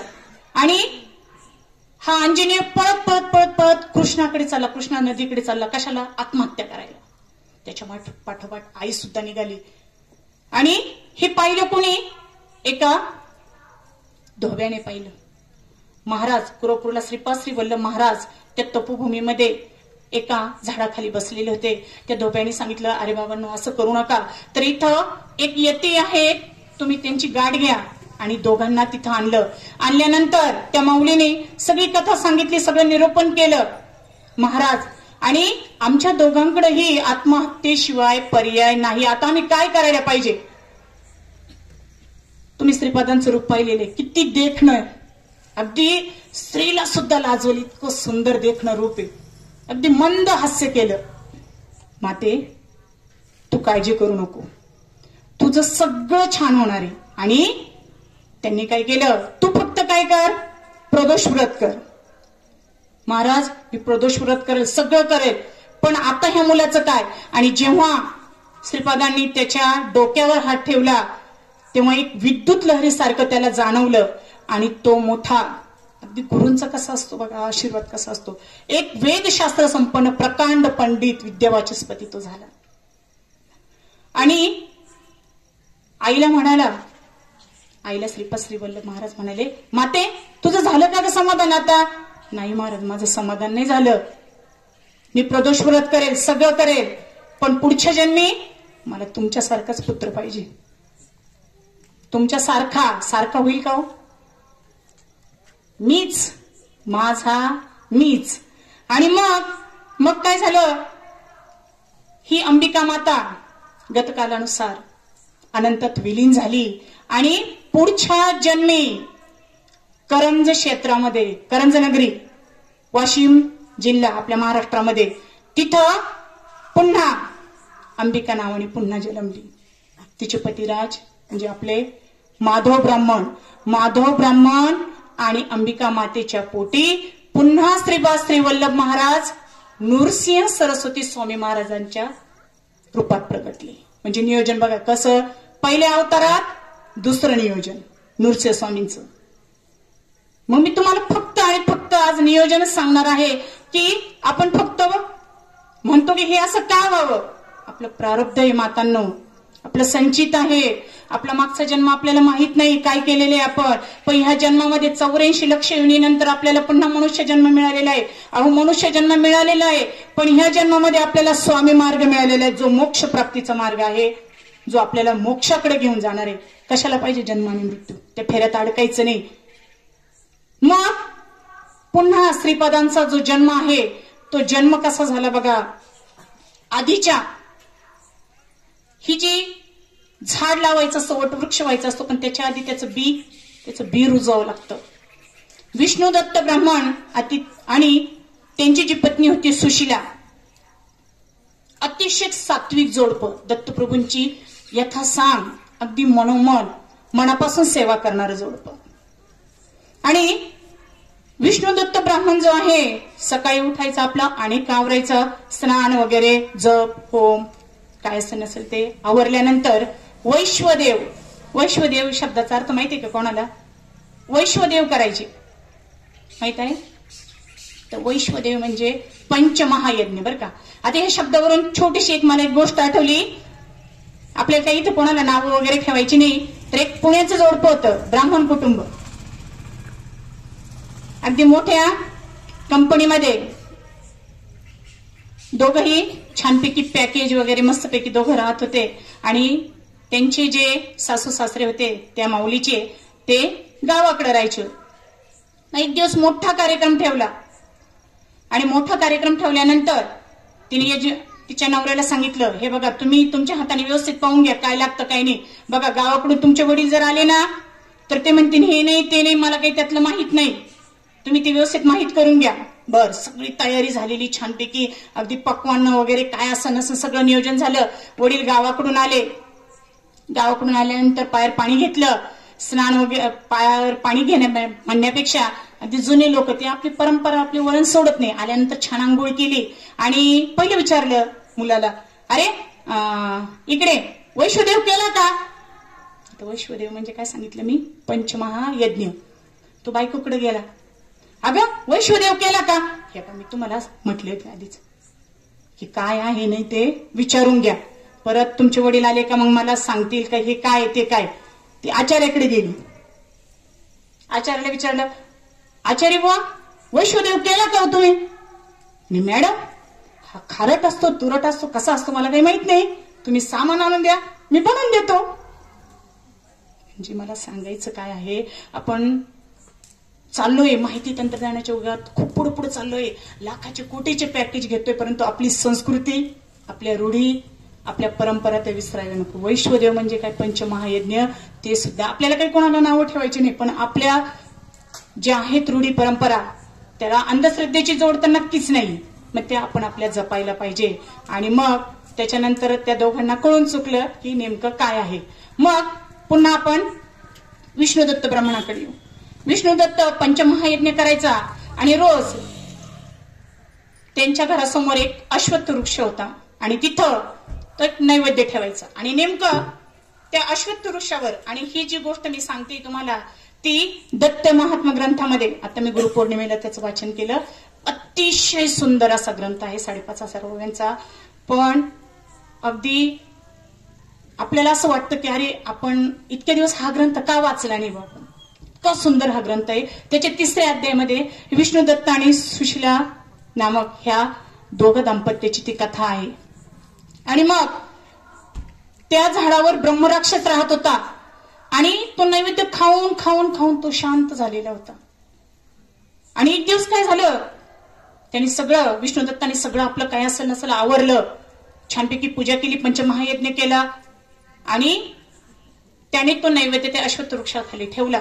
तितके ब्रह्मराक्षस प्रकट झाला. बोल विष्णुदत्ता, तुला काय पाहिजे? आता बघा, ब्रह्मराक्षस समोर जर आल्यावर आपली काय स्थिती असेल, आपल्याला आनंद होईल का? समजा देवी देवता आल्या तर, आणि बोल तुला काय पाहिजे वर, तर आपल्याला खूप आनंद होईल. पण ब्रह्मराक्षस आलाय आणि त्या ब्रह्मराक्षस मला म्हणतोय की तुला काय पाहिजे, खूप वाईट वाटलं त्याला आणि भीती सुद्धा वाटली, आहे बाबा काहीच नको मला. पुन्हा त्याने विचारलं, विष्णुदत्ता तुझा नैवेद्य खाऊन मी खूप शांत झालेलो आहे, मी खूप आनंदी आहे, मी खूप प्रसन्न आहे, बोल तुला काय पाहिजे? आता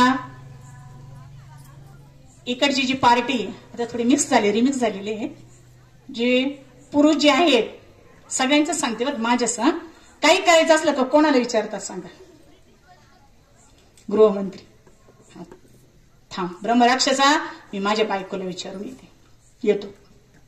घरी गेला, अरे म्हणे आज आहे ना तो ब्रह्मराक्षस झाडावरून खाली आला आणि तो म्हटला बोल तुला काय पाहिजे?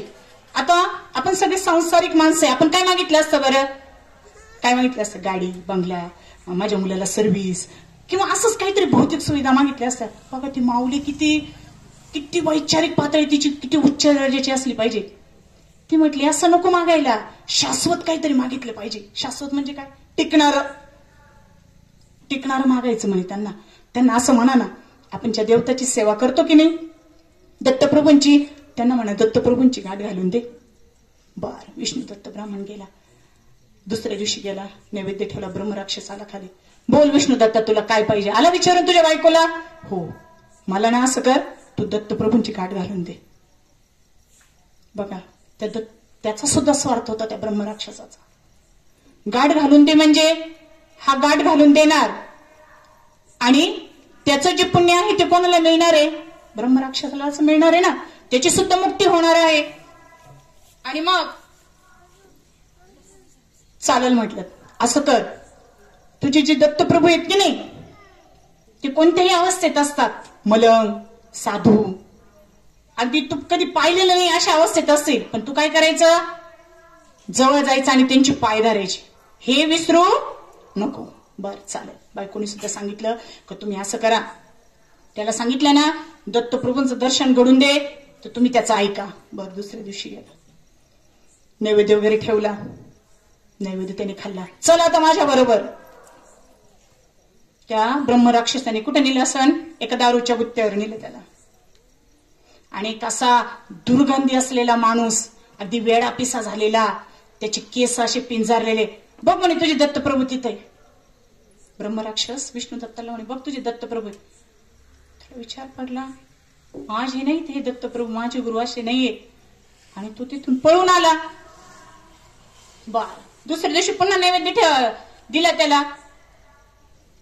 ब्रह्मराक्षसा तू काय मला चुकीचं सांगितलं ते माझी दत्तप्रभूने. अरे तू बाकीचं काहीच करू नको, फक्त त्यांचे जाऊन पाय धर. हे बघ आता ही तुझी दुसरी संधी आहे. बर चालेल. दुसऱ्या दिवशी स्मशानात घेऊन गेला ब्रह्मराक्षस. एक अगदी वेळापिसा माणूस आणि तो कुत्र्यांबरोबर खेळत होता. ब्रह्मराक्षसाने सांगितलं, अरे जा पुढे जा, जा पुढे जा, अजिबात घाबरू नको. विष्णुदत्त ब्राह्मण पुढे गेला. गेल्यानंतर त्या व्यक्तीने त्याला हाडं फेकून मारली. तो घाबरला आणि पुन्हा पळून आला. बायकोला सांगितलं, अगं असं असं आहे. अहो ती म्हटली, तुम्ही ब्रह्मराक्षसाचं तर पुढचं ऐकत, त्यांनी काय सांगितले तुम्हाला, त्याचे पाय धरायला लावलेत की नाही, मग तुम्ही त्याचे पाय धरा, पुढचा विचार नका करू. बरं आता ही शेवटची संधी. ब्रह्मराक्षस म्हटलं, हे बघ विष्णुदत्त, ही तुझी शेवटची संधी. आता मी तू जर नाही भेटला तुझ्या दत्तप्रभूंना, मी परत तुला तुझी गाठ घालून देणार नाही. बर तिसरा दिवस अशा ठिकाणी नेलं जिथं कोणीही जात नाही, अतिशय अमंगळ ठिकाण. एक व्यक्ती बसलेला होता, त्याच्या अंगातून अख्खी दुर्गंधी येत होती आणि तो गाढवाचं मांस कापत होता आणि कावळ्याला आणि कुत्र्याला घालत होता. जा म्हणे तुझे दत्तप्रभू येते, घे दर्शन त्यांचं. असं होऊ शकत नाही. अरे तू, मी सांगतो ना, तू जा म्हणून. बर त्याच्या आधीच थोडस सांगायचं राहिलं की त्याची जी बायको होती ती म्हटली, जर तुम्ही दत्तप्रभूंना भेटले तर तुम्ही त्यांना काय मागाल. तू सांग म्हणे काय मागू. त्यांना म्हणा, आमच्या घरी दर अमावस्येला जेवायला या, आमच्या घरी दर अमावस्येला जेवायला या. बरं चालेल. मग गेल्यानंतर शब्द आठवले ब्रह्मराक्षाचे, तू फक्त पाय धर. आणि खरोखर त्या व्यक्तीचे पाय धरले. पाय धरल्यानंतर त्यांनी थोडेसे बाजूला केले, ओरडायला लागले, अरे मी अधर्मी माणूस आहे, माझे पाय नको धरू. प्रभू तुम्ही कसे अधर्मी असाल, तुम्ही माझे गुरु आहे, माझे आराध्य दैवत आहे. अरे नाही, माझ्या एका हातात मदिरा आहे, एका हातात मदिराक्षी आहे, मी कसं तुझा गुरु रे. नाही, तुम्हीच माझे गुरु आहात. मला ही माया मोह दाखवू नका आणि माझं कल्याण करा. आणि खरोखर माता भगिनींनो, ती जी व्यक्ती होती त्यांनी दत्त स्वरूप प्रकट केलं. जिथं कुत्रे होते तिथं 4 वेद निर्माण झाले, जिथं कावळे होते तिथं शास्त्र निर्माण झालं. आणि जी अमंगळ भूमी होती ती एक योग धरती, अगदी मोठी पुण्यवान धरती अशी तिथं प्रकट झाली. आणि खरोखर जेव्हा त्या विष्णुदत्ताने त्या प्रभूंचे पाय धरले, अगदी त्यांना असं वाटलं की खरोखर ह्या ब्रह्मराक्षसाने माझं कल्याण केलं. दत्तप्रभू विचारलं, काय पाहिजे तुला, काय देऊ तुला, या क्षणाला तुला काय देऊ. भगवंता मला काही नको, फक्त एक काम करा, दर अमावस्येला तुम्ही आमच्याकडे जेवायला, नक्की जेवायला, पण माझ्या तोडीचे, माझ्या बरोबरीचे ब्राह्मण तिथं आले पाहिजेत. त्यांना माहिती माझी बायको सगळं व्यवस्थित करेल. एक विश्वास असतो बघा. इकडची पार्टी जरी किती मी म्हटली तरी शेवटी त्यांना माहित असं की काही गोष्टी त्यांच्या हातात आहे, काही गोष्टी आपल्या हातात. त्यांना माहित होतं, विष्णुदत्ताला माहित होतं की माझी बायको सगळं करणार. हो चालेल प्रभू, पण तुम्ही मात्र जेवायला या. बर दर अमावस्येचा दिवस उगवला आणि खरोखर दत्तप्रभू घरी जेवायला आले. एक तपस्वी, जगज्जेता, या जगाचा चालक, मालक, पालक जेवायला विष्णुदत्ताच्या घरी आला. सुशिलेने सगळी यथासांग तयारी करून ठेवली होती. तिने वाटच बघत होती आणि तिने आसन दिलं प्रभूंना बसायला. आता काय करायचं, आता माझ्या जोडीचे 2 ब्राह्मण पाहिजे. ती घाईने गेली, बाहेर आली अंगणामध्ये. हे सूर्यदेवता, कश्यप पुत्रा, तू ह्या जगाचं चैतन्य आहेस, तू आम्हा सर्वांचा स्वामी आहेस, तू नाही तर आम्ही नाही. हे बघ घरात कोण बसले, माझे दत्तप्रभू बसले, तुला जेवायला यायचंय, किती अधिकारी, तुला जेवायला यायचंय, सौम्य रूप धारण कर आणि जेवायला बस. आणि खरोखर त्या सूर्य भगवंताने सौम्य रूप धारण केलं आणि दत्तप्रभूच्या पंक्तीला येऊन बसले. आता पुढचं दत्तप्रभू झाले, सूर्यदेवता झाली, आता तिसरं कोणीतरी 2 ब्राह्मण पाहिजे ना. घरात गेली अग्नीजवळ, ही अग्निदेवता, तू सर्व कर्माचा अध्यक्ष आहे, त्याच्याशिवाय काहीच होऊ शकत नाही. तू गृहदाता आहेस, असं कर, माझ्या घरात कोण आलंय, माझे साक्षात प्रभू आलेले जेवायला, तुला यायचंय, चल ये, तू तुझं सौम्य रूप धारण कर आणि जेवायला ये. अहो दत्तप्रभूंच्या पंक्तीला साक्षात सूर्य देवता, साक्षात अग्नी जेवायला बसले. मातेने यथा सांग तयारी केली होती, अगदी पोटभर जेवले. बोल माते, तुला काय पाहिजे? काही नको भगवंता, तू अगदी सगळं दिलेलं आहे, परंतु पुढच्या जन्मामध्ये तूच माझा पुत्र होईल. दत्तप्रभूंचा पहिला अवतार कोणता? श्रीपाद श्रीवल्लभ महाराज, आणि तेच विष्णू दत्त ब्राह्मण आणि सुशीला माता पुढच्या जन्मामध्ये अप्पलराजू शर्मा, सुमती माता, पिठापूर. म्हणजे नियोजन बघा, किती नियोजन आहे, भविष्याचं नियोजन आहे, पिढ्यानपिढ्याचं नियोजन आहे. आणि ते नियोजन आपल्याला वाचायला मिळतंय, ऐकायला मिळतंय, श्रवण करायला मिळतंय, चिंतन करायला मिळतं. म्हणजे आपल्यासारखे आपणच भाग्यवान. आणि त्या सुमती मातेच्या आणि अप्पलराजू यांच्या पोटी पुन्हा दत्तप्रभू जन्माला आले पिठापूरला. म्हणजे हे नियोजन सर्कल इज कम्प्लीट. आता हे नियोजन करता करता बघा, आत्ताच जर पाहिलं तर आम्ही आता मागच्या महिन्यामध्ये कुरोपूरला गेलेलो होतो. कुरोपूर म्हणजे एक बेट आहे, कुरगुड्डी नावाचं. जुन्या काळामध्ये त्याला कुरगुड्डी म्हणायचे, पण आता सध्या आपण कुरोपूर म्हणतोय त्याला. इतकं सुंदर नयनरम्य ठिकाण. असं म्हणतात की गंगेमध्ये स्नान केलं, आपली सगळी पापे वगैरे धुतली जातात, पण ती गंगा, ती नदी मलिन होते. पण त्या कृष्णेला वरदान आहे की ती कधीही मलिन होत नाही. कारण का? तिथं साक्षात श्रीपाद श्रीवल्लभ महाराज वास करतात, अजूनही वास करतात. अतिशय पवित्र भूमी आहे माता भगिनींनो. आणि मी 2015ला जेव्हा कुरोपूरचं केंद्राचं बांधकाम चालू होतं, तेव्हा आम्ही जवळजवळ 28 महिला गेलेलो होतो. त्यावेळेचं आणि आत्ताचं काही बदल झालेला नाही. तर मी सहज त्या ब्राह्मणांना विचारलं की असं फारसा फरक वाटत नाही. तर ते काय म्हटले, आणि त्यांना छानपैकी मराठी बोलता येतं. मी त्यांना हे पण विचारलं की तुम्हाला इतकं सुंदर मराठी कसं काय बोलता येतं? तर ते म्हटले की आम्ही बाउंड्रीवर राहत होतो, त्याच्यामुळे आम्हाला मराठी हा विषय होता आणि त्याच्यामुळे आम्हाला मराठी सुद्धा छान जमते. तर त्यांनी सांगितलं की ही जी भूमी आहे ती तपोभूमी आहे, आणि ही तपोभूमी असल्यानंतर इथं काय होणार, आमचे जे कर्नाटक सरकार आहे, इथं जर पूल बांधला तर इथं रहदारी होणार, इथं गाड्या पार्किंग होणार, गाड्या जर आल्या तर इथं जत्रा होणार, सगळं अगदी विस्कळीत होणार. त्याच्यामुळे आम्ही काय करत नाही, इथं पूल बांधत नाही. कारण ही आमची श्रीपादांची कर्मभूमी नसून तपोभूमी. आमची महाराज इथं तपाला बसतात. तर कुरोपूरला गेल्यानंतर अतिशय सुंदर आणि नयनरम्य आहे.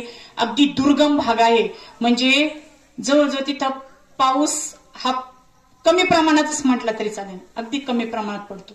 आणि हे जे कुरोपूर क्षेत्र आहे, आपले माऊली सुद्धा म्हणतात की तिथं साक्षात श्रीपाद श्रीवल्लभ महाराज राहत असल्या कारणाने, त्यांचा वास असल्या कारणाने हे क्षेत्र कधीही मलिन होत नाही. तर बघा, मी ते नियोजन कसं झालं बघा कुरोपूरचं. तर त्या कुरोपूर गावामध्ये नारायण स्वामी नावाचे एक गृहस्थ राहत होते. बघा, गावामध्ये एक व्यक्ती असा असतो ना की त्याला आपल्या कुटुंबाव्यतिरिक्त साऱ्यांचं, म्हणजे आपल्या कुटुंबाव्यतिरिक्त नाही म्हणता येणार, पण आपल्या कुटुंबासहित सगळ्यांचं भलं व्हावं असं वाटतं. असेच नारायण स्वामी त्या कुरोपूरला राहत होते.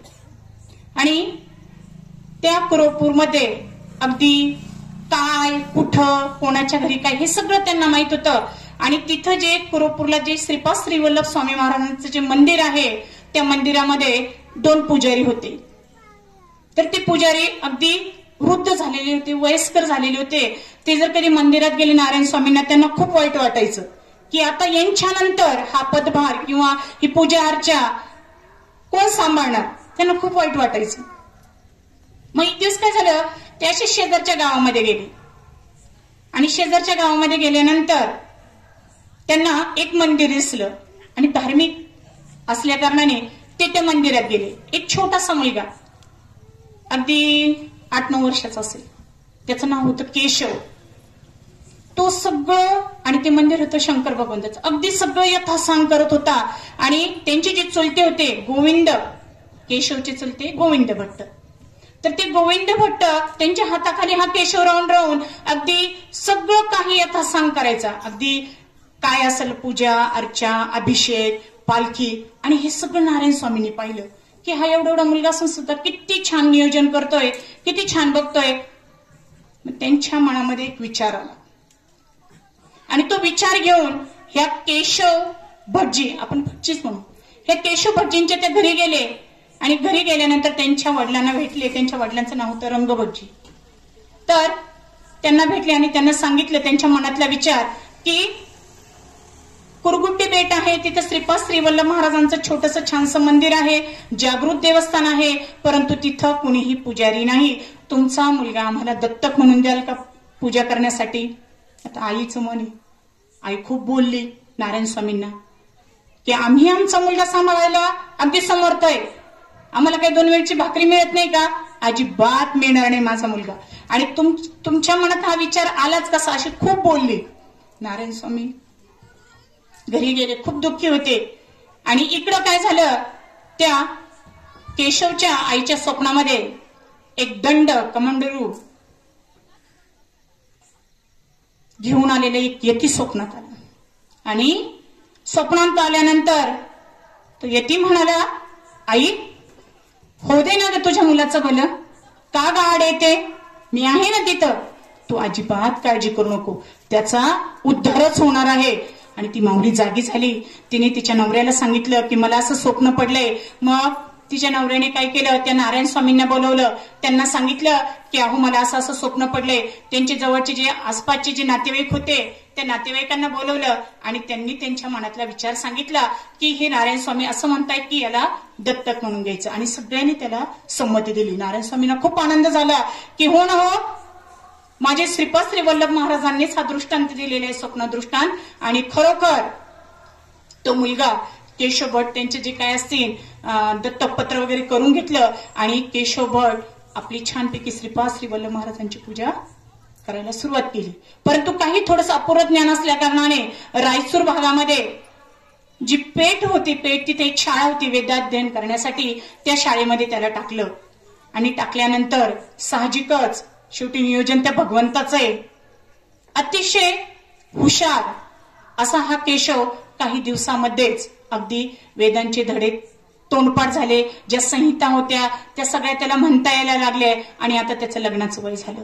आणि आधीचे जे ब्राह्मण होते त्या ब्राह्मणांना मुली द्यायला कोणी तयार नव्हतं का, की शेजारी पूर्ण जंगलाचा परिसर, जंगल तर आहेच पण कुरगुड्डी पुरोपुर असं आहे की मध्ये जमीन बेट आहे आणि चारही बाजूने अगदी पाणी आहे, अशा भागात कोण मुलगी देणार. अगदी आताही अशी परिस्थिती माता माऊलींनो की काही सामान आणायचं असलं तर 40 किलोमीटर रायचूरला जावं लागतं. अगदी काही असो, तिथं काही दुकानं नाही, काही अतिशय निरव शांतता आहे.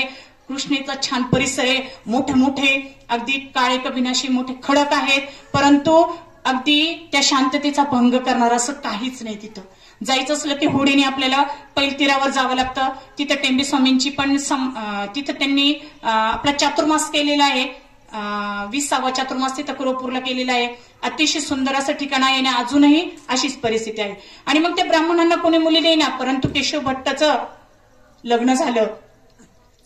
काही दिवसातच त्या केशव भट्टला 2 मुलं झाली, श्रीपाद भट्ट आणि वासुदेव भट्ट.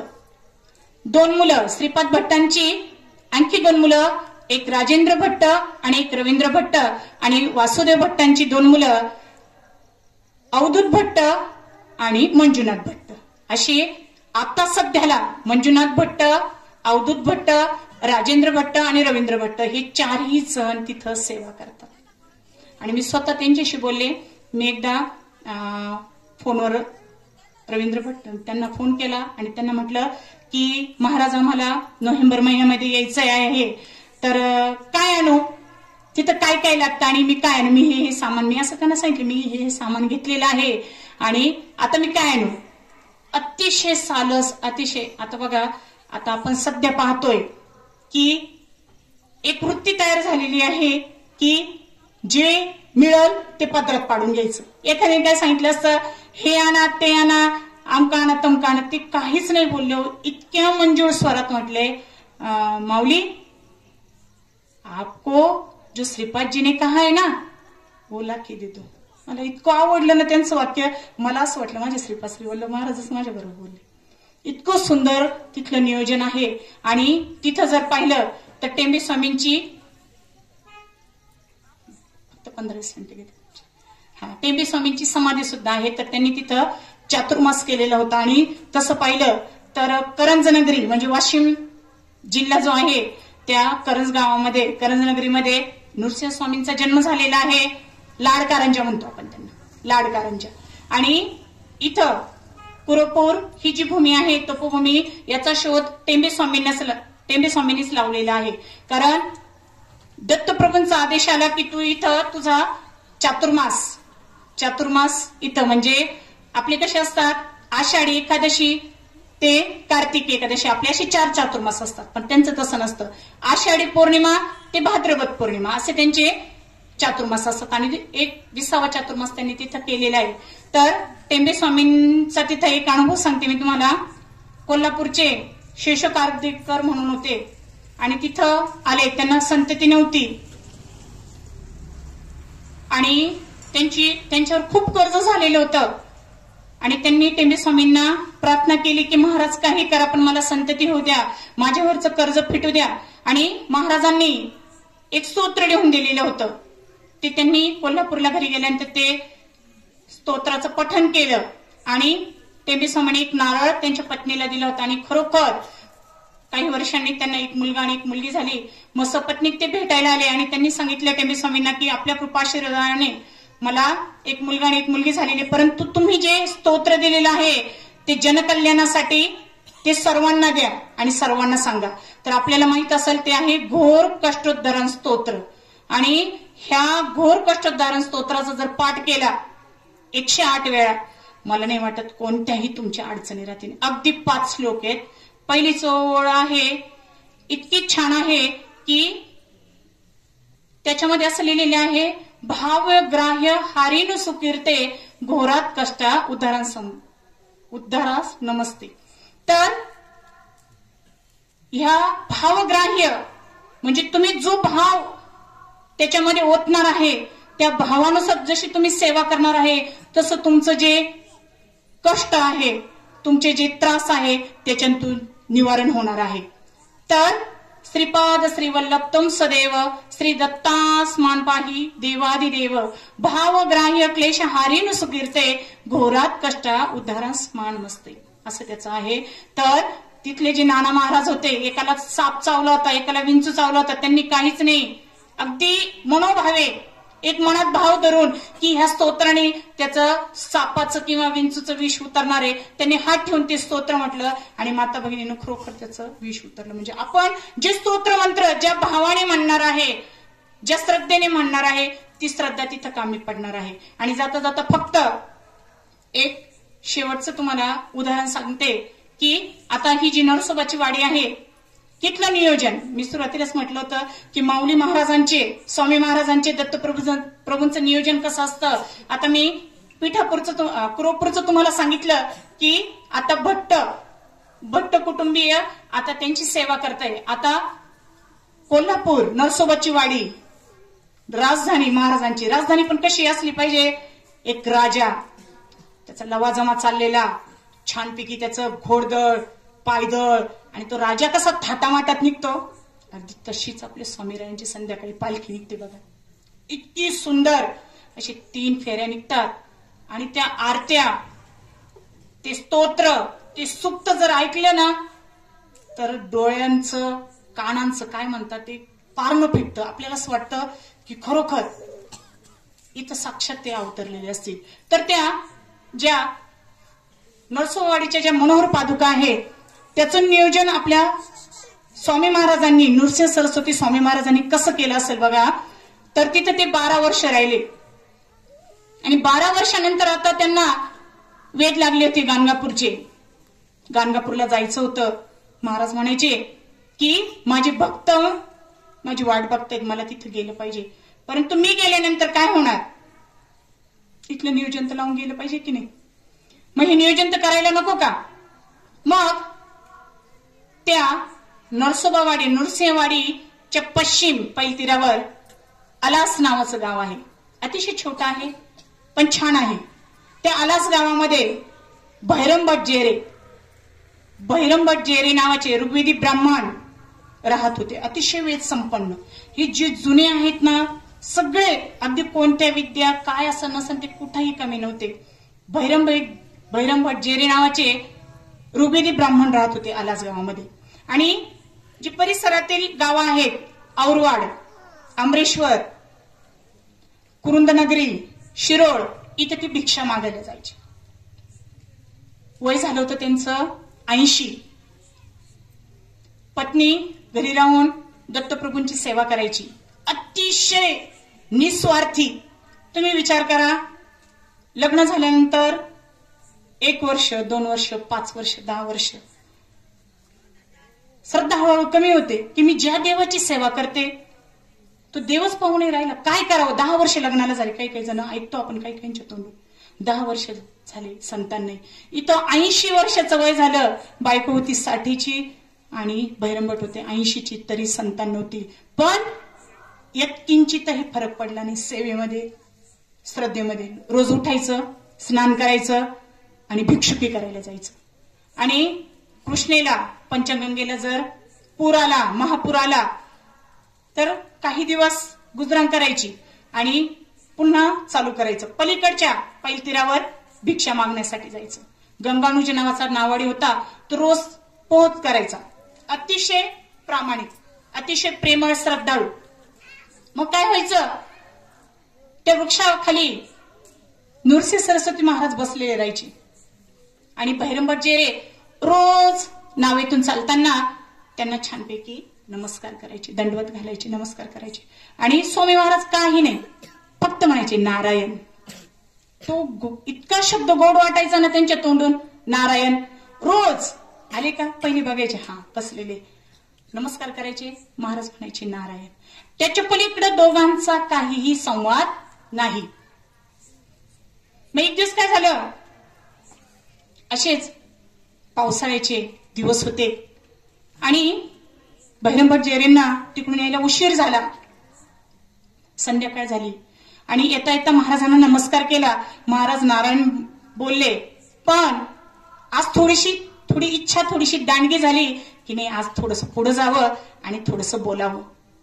गेल्यानंतर महाराजांना पुन्हा साष्टांग नमस्कार केला आणि त्यांचं रूप पाहता पाहता अगदी संध्याकाळ झाली. संध्याकाळ झाल्यानंतर पहिल्यांदा इतक्या वर्षाचं येत आहेत, जात आहेत, महाराज नारायण शब्द बोलतायत, त्याच्या पलीकडे काही बोलणं नाही. पण पहिल्यांदा स्वामी महाराज म्हटले, असं करा गुरुजी, आज थांबून घ्या, एकट्याने रानातून जाणं काही योग्य नाही. तो शब्द कानावर पडला आणि माझे गुरु माझ्याशी बोलताय ही भावना आणि त्यांचं आपण आज्ञापालन केलं पाहिजे ही भावना दोन्हींची सरमिसळ झाली. आता काय करावं?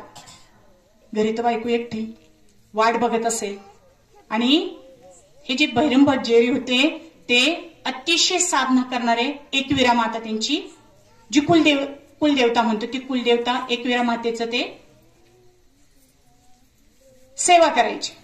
इकडे बायको वाट पाहत असेल, काय करावं? महाराजांचा शब्द डावलला तर पातक लागल, तिकडे बायको तर वाट पाहत आहे, काय करावं? शेवटी थांबून घेतलं. थांबून घेतल्यानंतर महाराजांनी चौकशी चालू केली.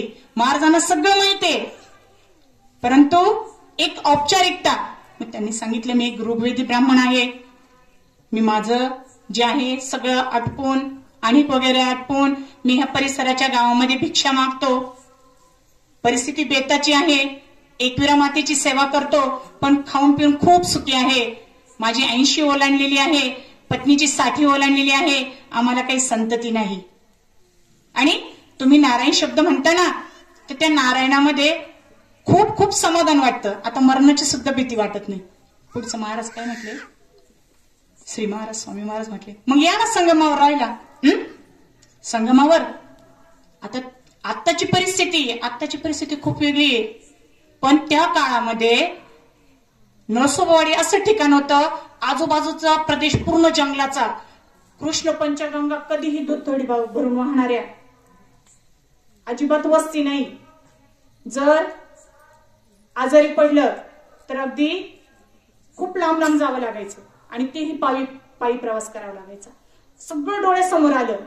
आणि अर्थातच बैरंबटजेरी काहीही बोलले नाही. महाराजांना फक्त म्हटले, महाराज मी उद्या विचार विनिमय करून येतो, माझ्या पत्नी बरोबर बोलून येतो आणि मग तुम्हाला सांगतो. इकडं काय अवस्था झाली, पत्नी घरी एकटी होती, सारखी वाट पाहत होती. 80 वय झालेलं, कुठं चक्कर येऊन तर नाही पडले, सारखी घरात ये बाहेर जाय, घरात ये बाहेर जा. संध्यावदन झालं, सगळं झालं, अग्निहोत्र झालं, आता काय करावं, स्वयंपाक सुद्धा झाला, पण आता घरी तर येईना. मग असं करता करता मध्यरात्र ओलांडली आणि मध्यरात्री साक्षात एकविरा माता प्रगटली. अगदी नखशिकांत तेजोमय रूप धारण केलेली, छानपैकी कुंकू लावलेलं, गळ्यामध्ये सुवर्ण मंगळसूत्र घातलेलं, नुपूर छानपैकी, पायामध्ये पैंजण छान वाजताय. म्हणजे आई तू काळजी करू नको, तुझे जे शास्त्री आहेत ना ते माझ्या महाराजांकडे गेलेले, नृसिंह सरस्वती महाराजांकडे. त्यांचं दोघांचं विचार विनिमय चालू आहे, दोघांचं बोलणं चालू आहे. तू काळजी करू नको, तू निवांतच हो. आणि खरोखर त्या माता झोपी गेल्या.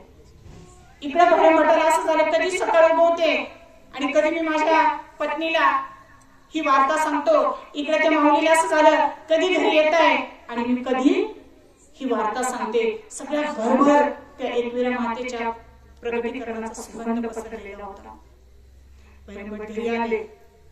आल्यानंतर इतका आनंद, पण त्या आनंदामध्ये जे अनेक होतं सकाळपासूनच ते पटपट उरकलं. आणि मला तुला काही सांगायचंय, थांब. ते पण म्हणायच्या, त्या माता माऊली म्हणायच्या, मला पण तुम्हाला काहीतरी सांगायचंय. आणि सगळं आवरल्यानंतर त्यांनी सांगितलं की असं असं झालेलं आहे, मग काय करायचं.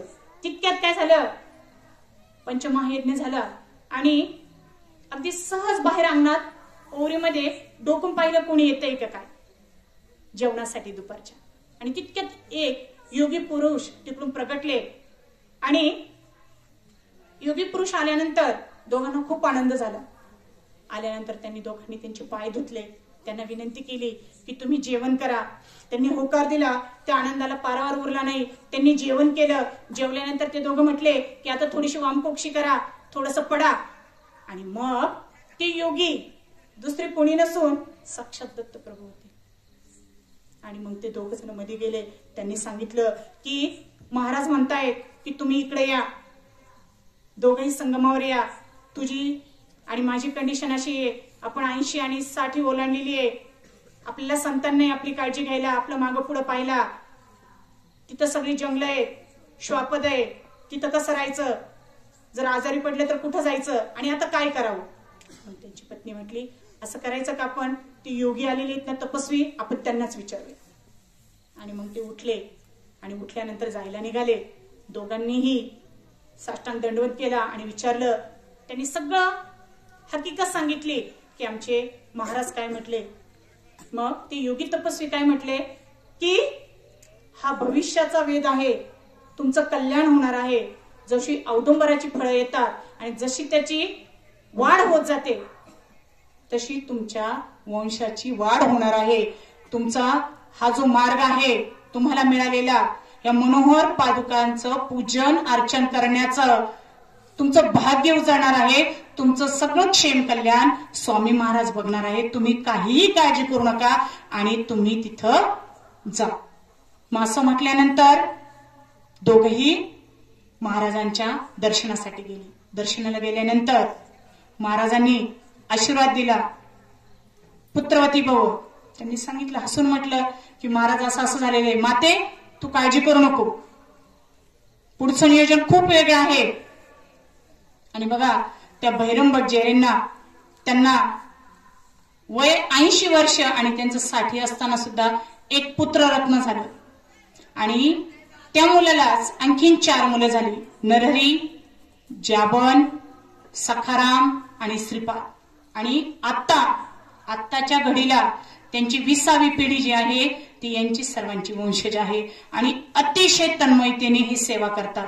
तुम्ही नरसोबाच्या वाडीला जर गेले तर त्या जेरी कुटुंबियाची गाठ घ्या आणि त्यांचं जे काम आहे सगळं तन्मयतेने, अगदी कोणतंही काम असो, मनोहर पादुकांचं पूजन अर्चन असो, सकाळपासून भुपाळी आरती, काकड आरती, दुपारची आरती, संध्याकाळची शेजारती, हे सगळं आधी यथासांग करतात. आणि हे नियोजन कोणाचं होतं तर अगदी नृसिंह स्वामी महाराजांचं. आणि मग मला तेच म्हणायचं आहे की आता होऊ घातलेलं सगळ्यात मोठा आपल्या जिव्हाळ्याचा विषय म्हणजे आपल्या केंद्राचं नियोजन. हे केंद्र म्हणजे भविष्य काळात एक असं माइलस्टोन होणार आहे की न भूतो न भविष्यती. एक अवलिया, एक परिस आपल्या आयुष्यात आलेले संतोष भाऊंच्या रूपाने नियोजन स्वामी महाराजांनी केलेले, दत्तप्रभूंनी केलेले, फक्त आपल्याला त्याला हातभार लावायचा आहे. फुल न फुलाची पाकळी जे जे तुम्ही सर्व भाविक सज्जन माझा ऐकतायत, जे जे युट्यूबवर ऐकत असतील त्यांनी सर्वांनी सरळ हाताने मदत करा, कारण काम खूप मोठं आहे. पण यातून एक सुसंस्कारित पुढच्या पिढ्या तयार होणार आहेत. एक अध्यात्माचं मेरुमणी इथं तयार होणार आहे आणि आपण त्यांना सगळेजण साक्ष असणार आहे. आपण आपल्या नातवंडांना काठी टेकत टेकत घेऊन येणार आहे आणि सांगणार आहे, आता तू हे जे बघतोय ना, त्यावेळेला नुकतीच सुरुवात झाली होती आणि आम्ही इथं पारायणाला बसायचो. मग आपण एक इतिहास घडवणार आहोत आणि त्या इतिहासाचे आपण सगळेजण साक्षीदार असणार आहोत.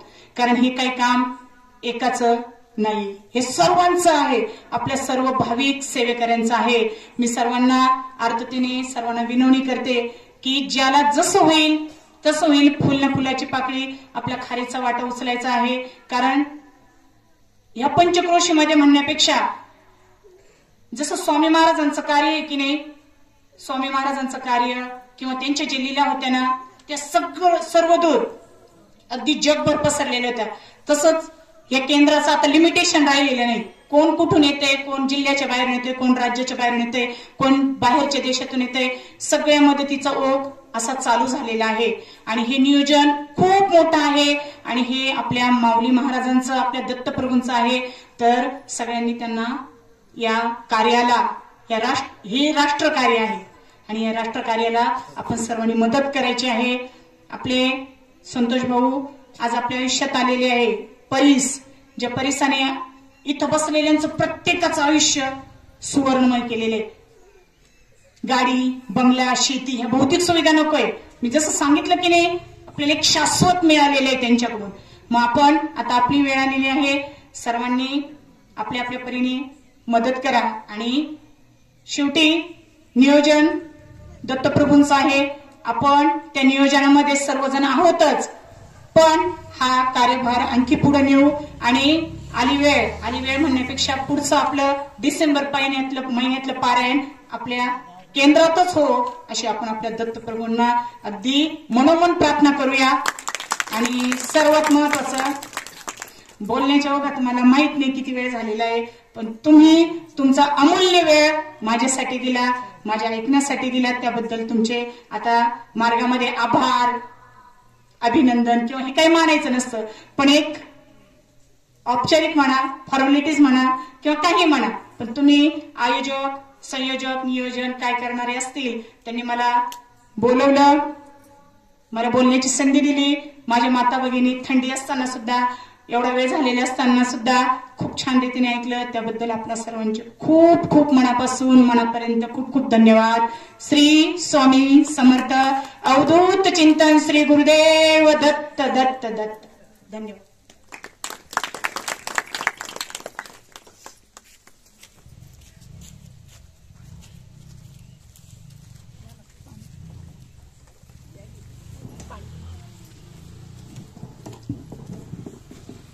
श्री स्वामी समर्थ.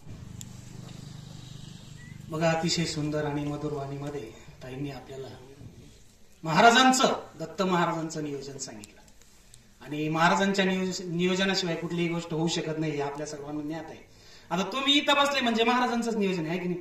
माझं स्वामी चरित्र म्हणतं ना, पूर्व सुकृताच्या गाठी म्हणून घडल्या गोष्टी, झाली स्वामी राजभेटी परमभाग्य तयाची. पूर्व सुकृत होतं म्हणून तुम्ही इथं बसले, नाही तर मग इथं तर बसायला जागा राहिली नसती, आहे की नाही?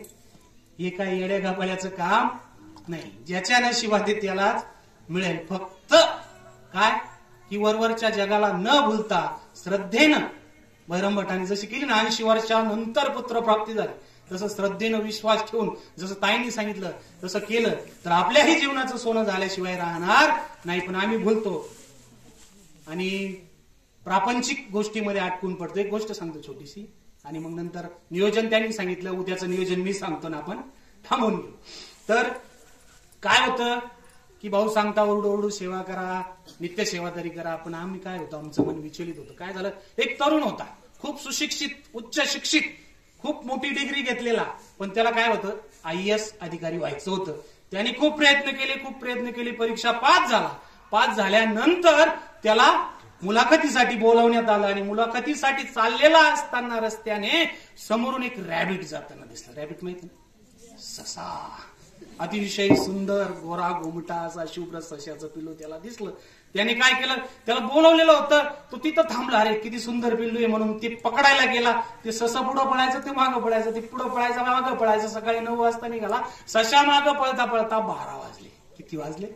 12 वाजले. मुलाखतीचा टाइम संपून गेला तिथं. अहो मग घ्या ना माझी मुलाखत, घ्या ना प्लीज, उशीर झाला, घ्या ना. वेळ संपून गेली. अशा आपल्या आयुष्यात खूप रॅबिट भेटतात, खूप बोलावणारे रॅबिट भेटतात. मग मुलं कॉलेजला गेले का खूप रॅबिट दिसतात, तिथं अभ्यासाकडे लक्ष लागत नाही. मुली कॉलेजला गेले की खूप रॅबिट दिसतात, तिथं अभ्यासाकडे लक्ष लागत नाही. इथं प्रापंचिक स्त्रिया बसले, कोणाच्या तरी गळ्यातलं सोनं बघितलं की आमचं मन विचलित होतं. प्रापंचिक माणसं बसली, कोणाचं तरी चांगलं झालेलं बघितलं की आमचं मन विचलित होतं. असं न भूलता, न थांबता. मला ते एक रील्स आठवला, तो बघ काय माणूस भूलतं, नंतर कसं अडकतं त्याच्यात आणि मग फसतं ते, नाही का? एक सुंदर रील्स मी बघितली आता, सुंदर म्हणण्यापेक्षा काहीतरी राहत ते, त्याच्यात ते काय म्हणत होते, ती एक महिला म्हणत होती, ती सांगत होती, काय सांगत होती ती, म्हणे फुकट वाटले सीम तेव्हा कळली नव्हती गेम, फुकट वाटलं सीम तेव्हा कळली नव्हती गेम, जिओ करून लागले मिरवायला, वाढवला रिचार्ज आमची जिरवायला, आता वाढवला रिचार्ज आमची. पहिल्यांदा फुकट वाटलं, लय गोड लागलं, आता करमत नाही ना डेटा संपल्याशिवाय. म्हणून असे रॅबिट भरपूर आयुष्यात भेटतील. तर त्याला न बोलता ताईंनी सांगितल्याप्रमाणे श्रद्धेनं विश्वास ठेवणं. बहिरम भटाने वयाच्या 80व्या वर्षी पुत्रप्राप्ती करून घेतली. आपल्याकडे तर भरपूर वय आहे की नाही? तर ही संधी सोन्यासारखी सोडू नका. जास्त वेळ घेत नाही, उद्याचं नियोजन सांगतो की उद्या आपला स्वामी महाराजांचा याग आहे. या यागासाठी सर्वांनी आता ग्रंथ वाचून झाल्यानंतर सकाळचा ग्रंथ लवकर वाचून घ्यायचा आणि यागासाठी प्रचंड संख्येने सर्वांनी स्वामी महाराजांच्या यागासाठी तिथं बसायचंय. कारण स्वामी महाराजांनी सांगितलंय की कामना धरून जे भजशी होय त्यांची मनोरथ पूर्ती, तैसेच निष्काम भक्ताप्रती कैवल्य प्राप्ती होत असे. मग बघा, मनातली इच्छा बाळगा आणि बसा. इच्छा पूर्ती झाल्याशिवाय राहणार नाही. आणि संध्याकाळचं नियोजन सांगतो की उद्या सन्माननीय श्री श्री श्री विठ्ठल जाधव सर यांचं मार्गदर्शन संध्याकाळी याच वेळी इथे होईल. त्याचाही लाभ तुम्ही घ्या, चुकू नका. बघा, वेगळं काही जर जसं ताईंनी संदेश दिला तसा काही संदेश घरी घेऊन जाता आला तर नेता येईल. तर असो, झालेली सेवा महाराजांची चरणी अर्पण करूया आणि आपलं पुढे नियोजन विष्णू सहस्रनाम होईल, 11 माळे जप होईल आणि नंतर मार्गस्थ झाला तरी चालेल. श्री स्वामी समर्थ.